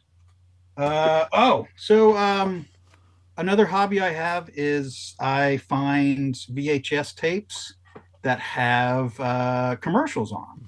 So it is just, I don't know how it happened, but I just kind of got into them. And so sometimes I find somebody who has like, hey, I got a bunch. Do you want to, they just want to get rid of them. I'm like, I would love to take them. And so they send them to me and I sort through them and I find the ones I have, and then I get rid of them to somebody else. I just have, I know somebody in Pennsylvania who just takes everything. She's like, yeah, take them. I think she does YouTube commercials. Like, she takes the commercials off the tapes and puts them on YouTube or something. Cool, fine. They're out of my house. Anyway, so I found a very cool copy of They Live with commercials, and so I made a bootleg of it. Ooh. So yeah, this artwork is from the Japanese Blu-ray that I bought, and it had stickers in it. So I cut some of them out and I put them in there, and that is like a from my copier. It looks like blood, but it's not. And then, of course, we got somebody's artwork right there. I don't know. Who did that? Who did that? Oh, My best friend Hayden did that. He's going to jail with me. He's going to jail. What a bootlegger. Yeah, so it's got cool stickers. Anyway. Heck. Yeah, They Live. Hayden, have you seen They Live? Yeah. Okay. So yeah, this is number 11 of my bootleg series. So that's Damn. and I'm just started giving away. Like, I'm not looking for money, man. I just want to. These are fun things to have. So yesterday, I just said, anybody want them? And they a bunch of people jumped on them, and I just started mailing them out. I don't care. Yeah. Anyway, yeah. So I have a few. Left. Yeah. Give me a pink. I'm gonna hide one. So 27 Dresses is the best. Is the best. Hell yeah, it is. Because it's pink. That's right. Yeah. So I'm gonna hide one in Scarecrow, my video store, and probably do whatever. If you guys want one, I will gladly send it to you. All right, let's get through records real quick. Sorry, I'm taking so long. Records. All right. Again, like Marcus, this is just the ones I've gotten recently. I probably got more, but let's just go through these. I go to the thrift store maybe once a week. I rarely find anything interesting. And I might find something that I think is cool, but then it comes out it's trash, and then I just get rid of it. But this one, with the cover like this is a great jazz fusion record. With something like this is a yes. I mean, it's just, anyway, it's good. It's John Cleamer, Waterfalls, and you can't go wrong. Great art. Yeah. Cool. All right. Next one. These are there's a label called Habibi Funk. So these are kind of going, it's a German label, and they're putting out, like, I'm getting into more world music these days. And this is I think it's Libya. No, what is he? Lebanese, a Lebanese album. Good stuff. And then this is a good compilation of just a bunch of fun stuff. I mean, it's just bangers. Great cover. It's really great. This one is a fun one for Mississippi Records too. Again, they are all on the verge of, they toe the line of not caring about bootlegs, which I love. Sure, That's great. So they put out this record, which is All the Lonely People. And this is it's a compilation of Beatles music. Now it's weird because it has the Rolling Stones on them, but that is the Beatles on there. And so this is a lot of international covers, a lot of weird stuff. The Space Lady is the first song. I don't know if you know her. San Francisco Weirdo. Outsider stuff. But like, I've been listening to this side B. It's just straight banger. It's just so good. Just a lot of fun, weird Beatles covers. Yeah. Cool. All right. Coming up, I went recently to the Brian Eno movie, which was fun. And so I picked up Another Green World. Nice. Oh, so good. Good stuff. I picked up. This is a fun one. Last time I talked your ear off about Roz G. This was he put out a tape with somebody who is on this compilation. I could be wrong, but I think this is all female beat makers. And this is just a really fun, this is good. Like in between, they have some like spoken word stuff to kind of keep it flowing. And this was, I enjoy this a lot. Picked this up in Portland, Don Cherry and group. The group is called Old and New Dreams. It's kind of early 80s, late 70s.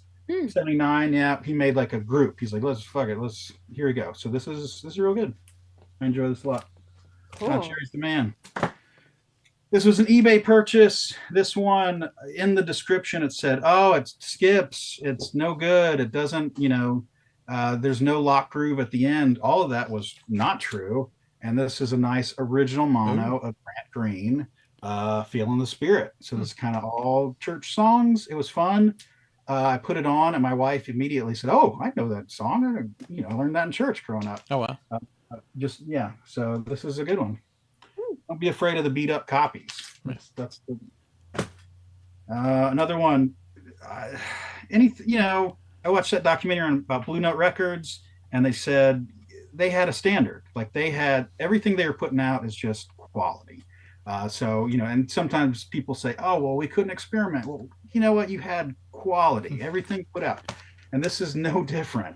Lee Morgan's Cornbread. This thing is banger. Like this is so good. Picked this up in Portland, I think. Lee Morgan, he's the man. Next one. Sorry. All right. A few more. Picked up Duke Ellington. This is a late one. This is the Afro-Eurasian Eclipse. This is like late Duke Ellington, where he was getting into, kind of different stuff. It's really good. Let's see. All right. Like I said, I was getting into more African music. This is a guy I found up. This is a guy called Chief Commander Ebenezer Obey. I just kind of found it, put it on. I was like, well, this is heat. Like, this is great. So I got that. Cool. All right. So this one, a few years ago, maybe 2013, the Luca label put out a compilation called Who is William Oniba? Oh, yes. Nigerian guy, okay? Have you listened to his music, Sam? I just watched the documentary. Yeah, it's so good. So the thing about him, okay, I found this. All right, cool. This is like, he put out 8 records in Nigeria, and you got to watch a documentary about him, because the thing about him is like, he had all these like Moogs and these synthesizers. He was doing stuff in the early 80s that no one else was doing. This is like Kraftwerk level kind of synthesizer music. It's just like him and maybe a lady singing, and then him singing over top of it. It's so good. It's just, and I've been looking at that, that record, the compilation, for a long time, because it's got him with the cowboy hat on. I'm like, what's going on here? Who is William Oniba? And so then I got this one and another one, but most African records that you're going to find are just going to be beat to hell. Yeah. Like, because they've just been sitting in a shed somewhere in Africa. Who knows the journey that got here. But this one, the last song he puts on, it's called, Anyway, it's so good. Like, I just listen to it. Just get it. Yeah. The documentary, and also the weird thing about him is, later in his life when they were trying to find him, because he died recently, a few years back, but like after they put it out, they're going to talk to him about his music, and they find his number in Nigeria, and they call him up and they say, "Hey, I'm so excited to talk to you about your music." And he says, "Why do I want to talk about your music, my music? I just want to talk about Jesus." Click.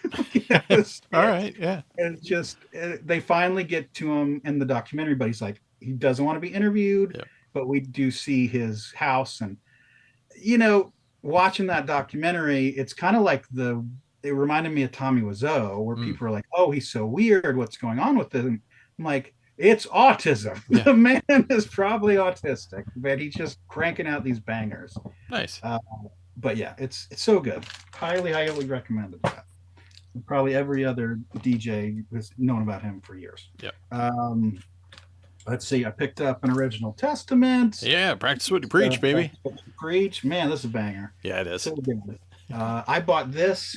They told me about Portland. They told me about a Little Axe. They're like, oh, it's super eclectic. And I bought these 2 records at the same store at the same time. So I was like, hell yeah. Yep. Let's see. Another store in Portland. I got some Dr. Doom. Oh, yeah. Wow. Dr. Doom, of course, is Cool Keith. And Cool Keith is Dr. Octagon. This was after him.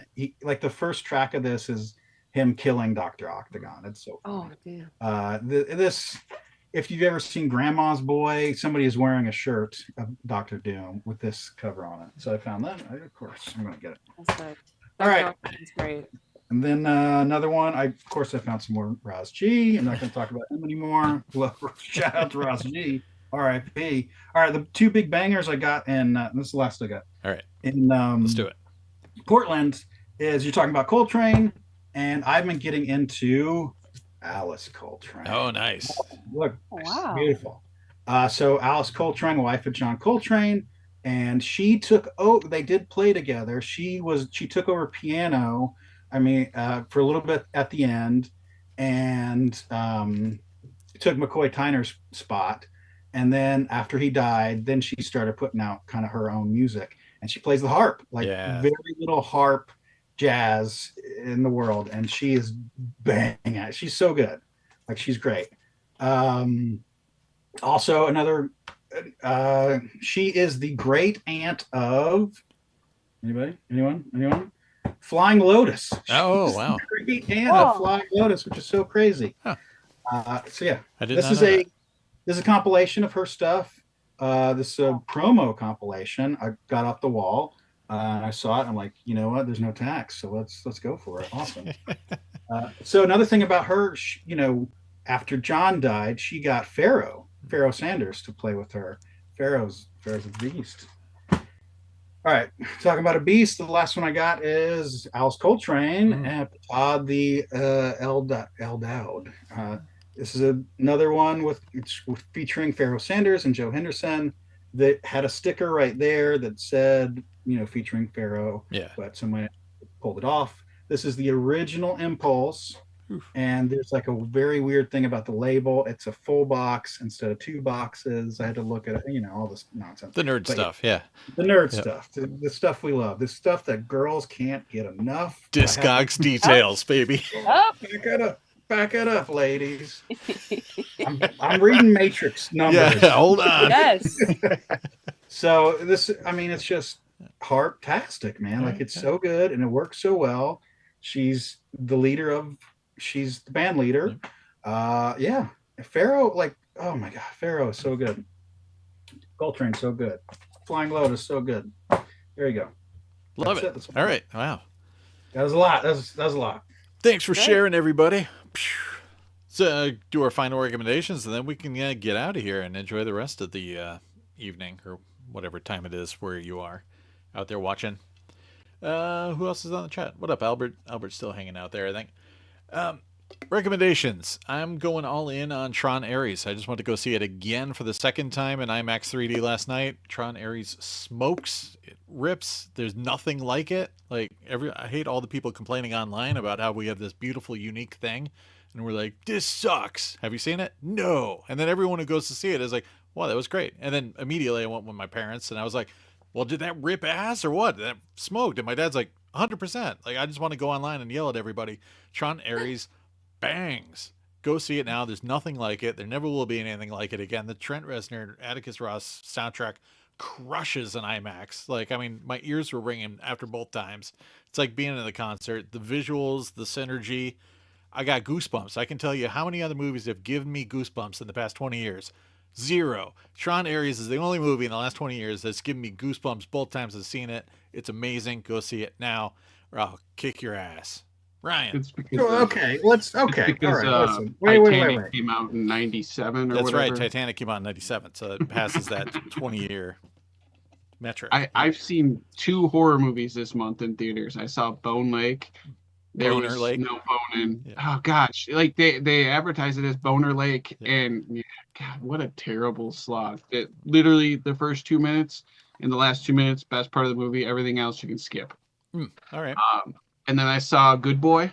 Oh yeah, I did. I wanted to go see that, but It was kind of boring. It was okay, It but was all right, boy. It was all right. Probably going to see Black Phone 2 this weekend, maybe if I have time. Yeah. but- So I'm 0 for 2 on horror movies this month. So October sucks. Oh, nice. Getting some love for Tron Aries in the chat. Yeah, maybe I'll go see Tron. Or, Yeah. I don't know. It's got Jared Leto. I mean, Can he's we fun. talk about Tron for a second? Can we talk about Tron? I could talk about Tron all night. Okay. Listen, I haven't seen it. Yep. So I'm just going to put that first.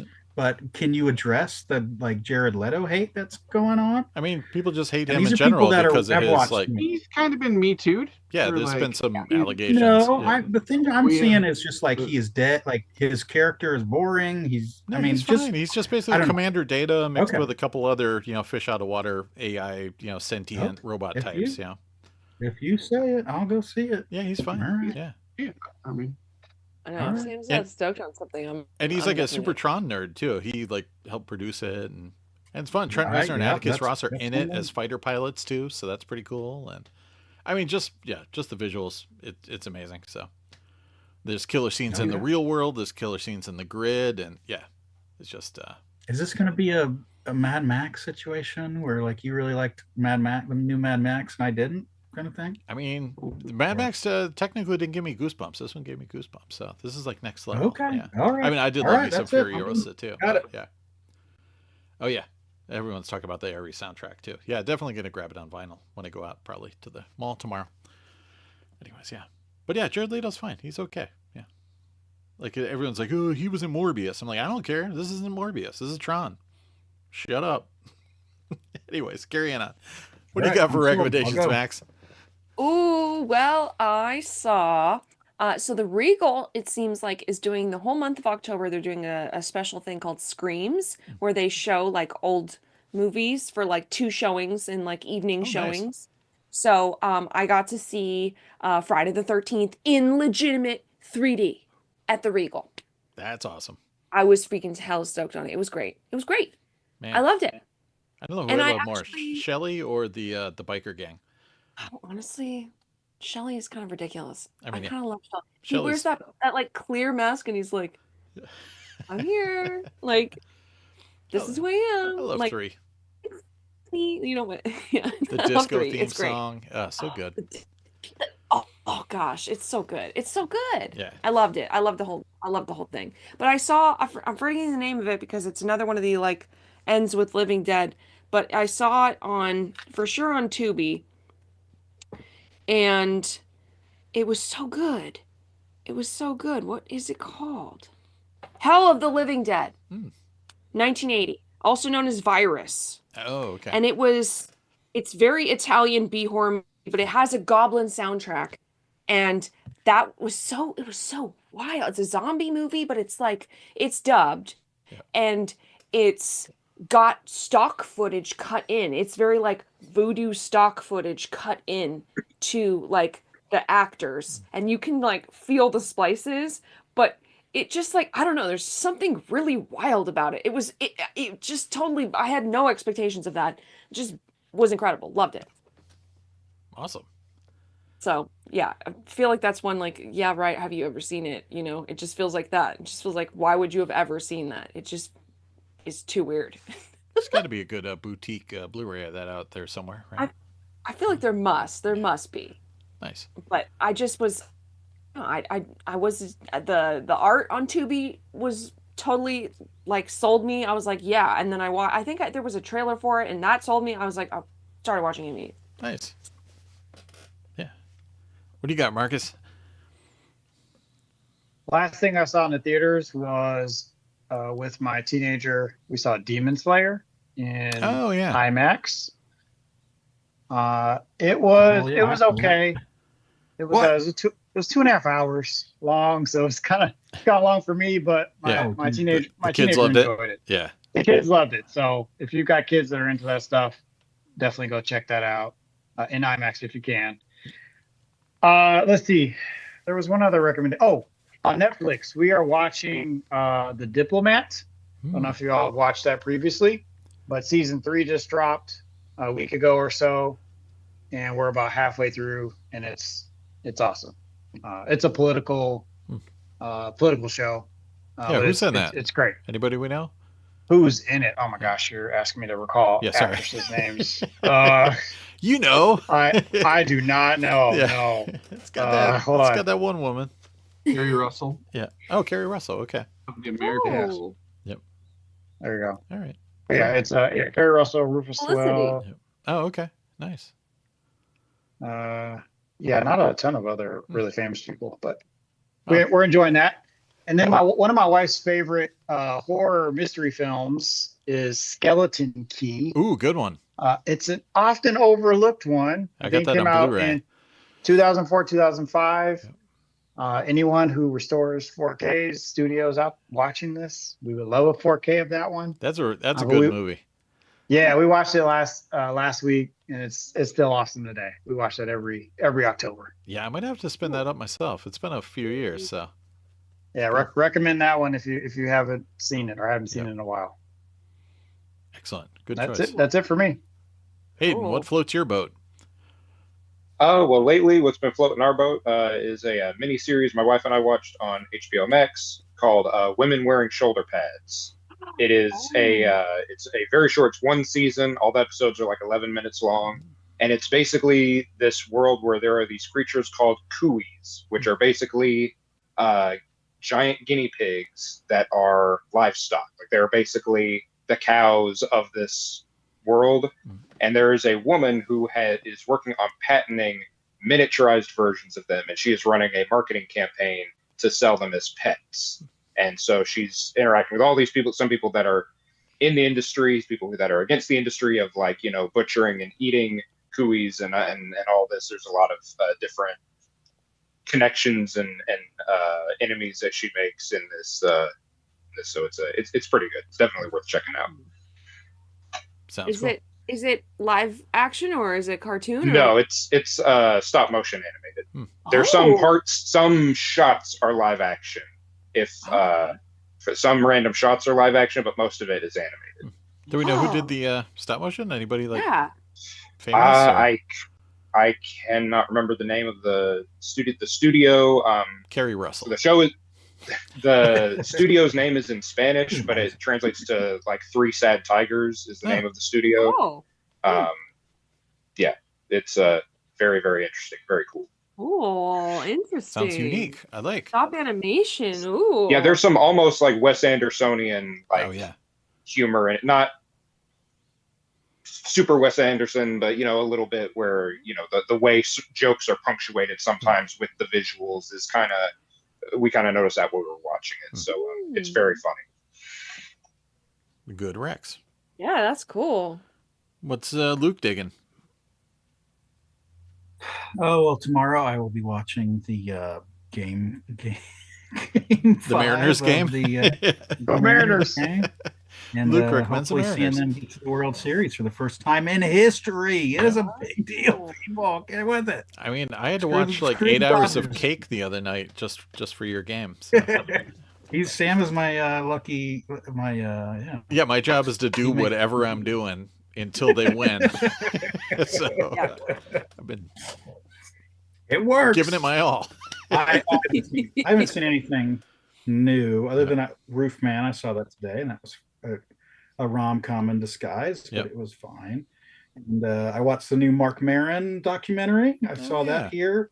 Mark Maron, the podcaster, Who just did his comedian. final, He has right? got him with Obama. With It was Barack a big Obama, deal. Yeah. It's sad. 16 years of amazing podcasting. I'm like, this garbage that we've been doing for 18 years. Yeah, I mean, has So been it's 8 good years, movie. right? Yeah, feels like it. Yeah. I know. I mean, How I long think has it been? 5. Yeah, it's been about 5 or 6. Before- Yeah, actually, yeah, I think we caused the pandemic. Yeah. Because we're like, let's start a podcast, and then all of a sudden there was a lockdown. It's mostly because Ryan bought a giant lot. It's all his fault. Yep. And he's like, let's talk about it. Yeah. And we're like, no. And he's like, Oh, but what I am looking forward to watching is Halloween Fest. oh All yeah. right, who wants to go? Luke and We'll I watch decided all we're the going to watch all the Halloween. Halloween films just for fun. Yeah. Because we Oh, I haters. love it. Let's do it. Yeah, I did that a couple years ago. It's awesome. It's awesome. Yeah. It's been a while for Aaron me. wants to go all the way. 4 or 5 years, so it's good to. Yeah, Even the new ones, so the ones not on Whoa, LD. whoa, whoa, I'm gonna watch the new whoa. ones. Luke's gonna tap out after after Busta. I'm with you, Luke. Yeah. I'm with you, Luke. I'm gonna do the zombies. I'm out after Busta Rhymes. Yeah. I'm done. All right. I already warned my wife. I'm like, we're gonna watch. What's that? Oh Is yeah. Resurrection? Oh, Yeah. that's the one. Okay, gotcha. Yeah. I agree. I warned my wife. I'm like, we're gonna watch them. You don't have to watch like the ones you hate. Like if you want to tap in, let me know, and I'll wait for it. She wants to see Paul Rudd. We all know it. She hates that one. Oh yeah. Like I like that one more I than need to- she does. I think I hate. He's so I might watch creepy in that. the He's extended so version. weird in it. Are we Watch gonna watch both producers. cuts? We're gonna do both cuts. No. No. Fuck no. Fuck no. I'll watch the producers. I'll do the cut, producer's and cut. Yeah, I'll match that. Yeah. All right, cool. Yeah, so this love it. week, right? We're gonna start just randomly, anytime. I mean, Well, it's gotta tonight, end on that's Halloween, great. right? Tonight, yeah, right after this. Yeah. Yeah, maybe not. One a night. We're gonna watch all the TV cuts.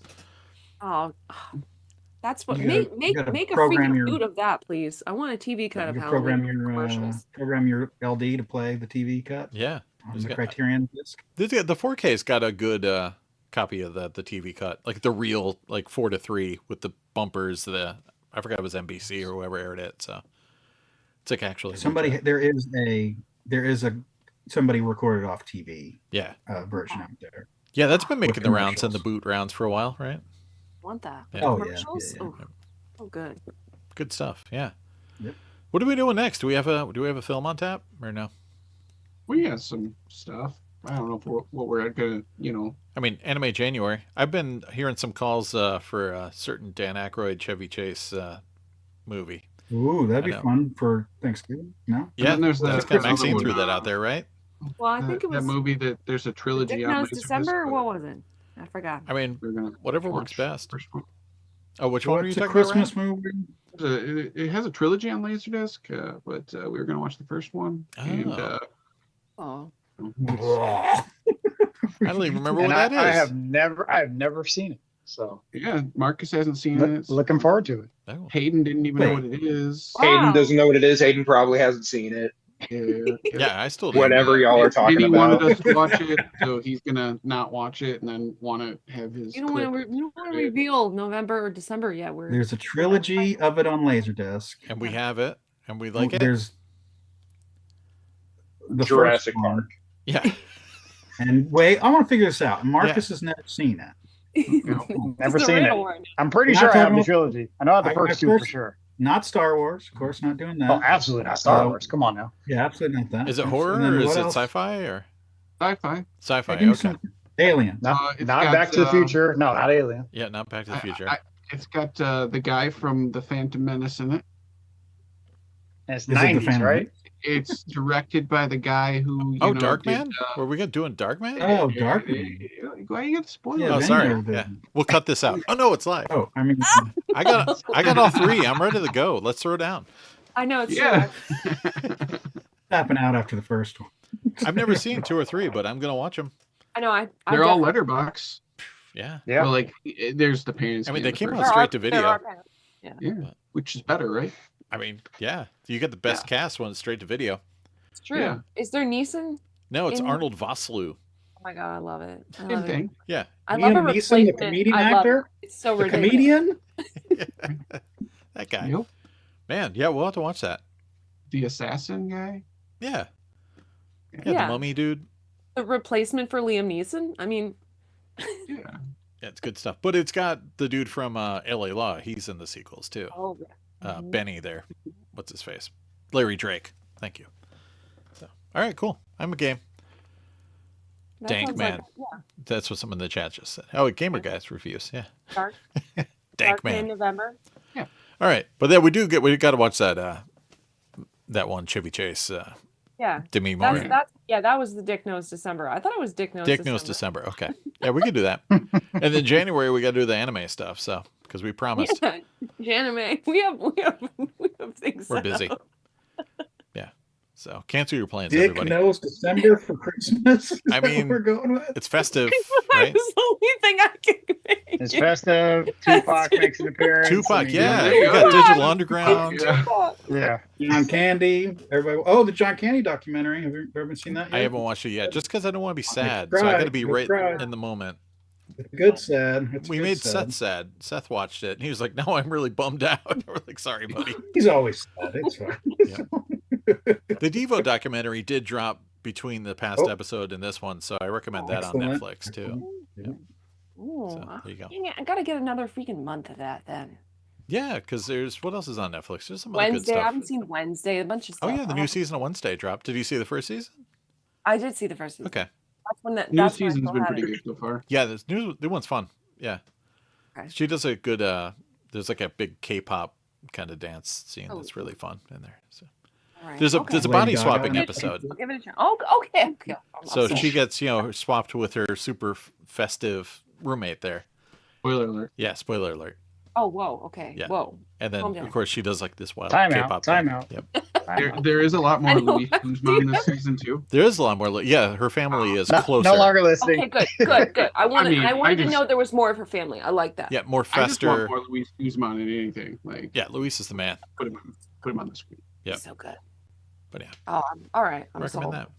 Sold on a month. Well, thanks for Dawn of the Oh, Dead and with us, everybody. Yeah. Yes. What's going on, Loved Luke? it. You look perplexed. I was going to talk about one battle after another, but that's fine. Oh yeah, we didn't talk about that. Yeah, there's like also this big That's fine. important Good movie, and yeah, Yeah. That's good. Was it important? Was Yeah. it big? it's shot in VistaVision. It's on film. It's like it's all Howler's seen it 18 times. times. Already. Yeah, yeah. Fun. Yep.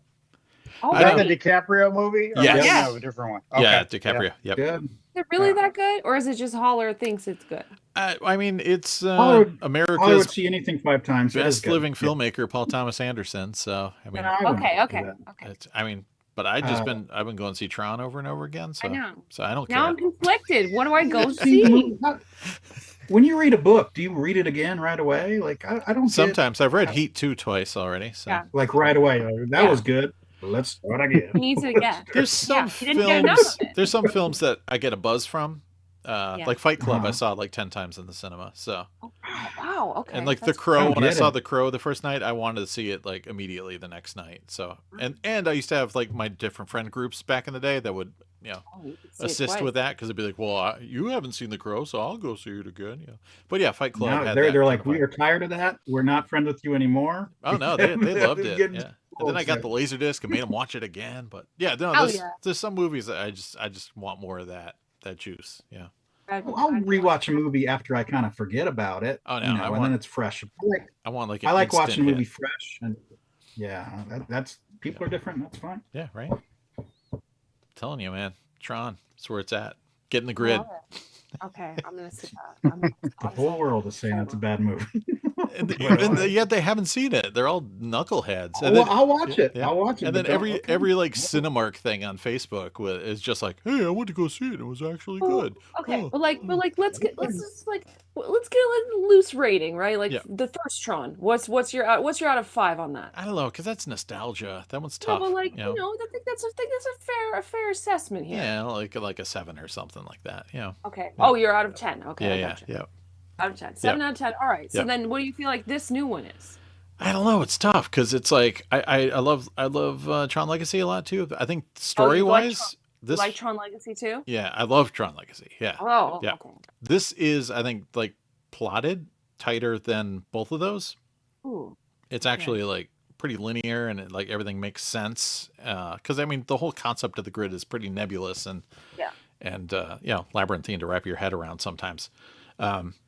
But yeah, I think this one is pretty focused and yeah, it's just the synergy of the visuals and the music and everything is just one thing. But I think like plotting wise, it's not very complex, which is cool because I mean there's a lot of heady, kind of hacker stuff going on in here. But yeah, there's not as much games and stuff like that. But there is some sick like grid type fights or whatever like that. One of my favorite bits is there's like a representation of hacking in Tron inside the grid.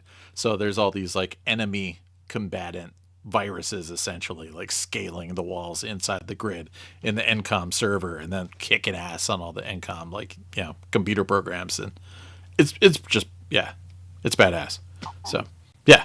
And it's got like 3D printing essentially. They have lasers that can 3D print like all the vehicles from the Tron world into our real world with yeah. Whoa. Yeah, it's Okay. it's great. Yeah. All right. I want to go again. So I'm ready to ride that ride again. Cool.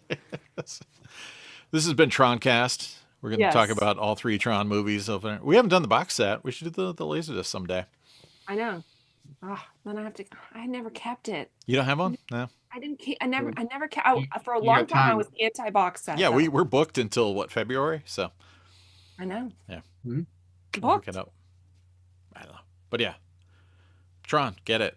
Lots of Easter eggs too. Like if you're like a Tron fan, like this one's got tons of little Easter eggs like Oh, throughout. okay. So All right. it's I like like loaded that. with references to like both films. So Okay. yeah. Getting more salt on it. And it's fun. It's kind of lighthearted. There's not a lot of like, deep romance or anything like that. So Luke won't get disturbed. It's not like a secret rom-com. Yeah. So you'll love it. He hated that. Yeah. Good times. I mean, yeah. It's not, the best film of the year maybe, but that's probably, Sinners or Weapons, but digging a little deeper. yeah. Okay. Yeah. No, go see it. Anyways, let's get out of here. Everyone in the chat, thanks for hanging out. Stay out of See you trouble. next year. Yes. Don't do drugs unless you want to, in which case we have nothing to do with that. And yeah, we'll be back with maybe some trilogy stuff. That sounds cool. Yeah, I'm here for it. Yeah.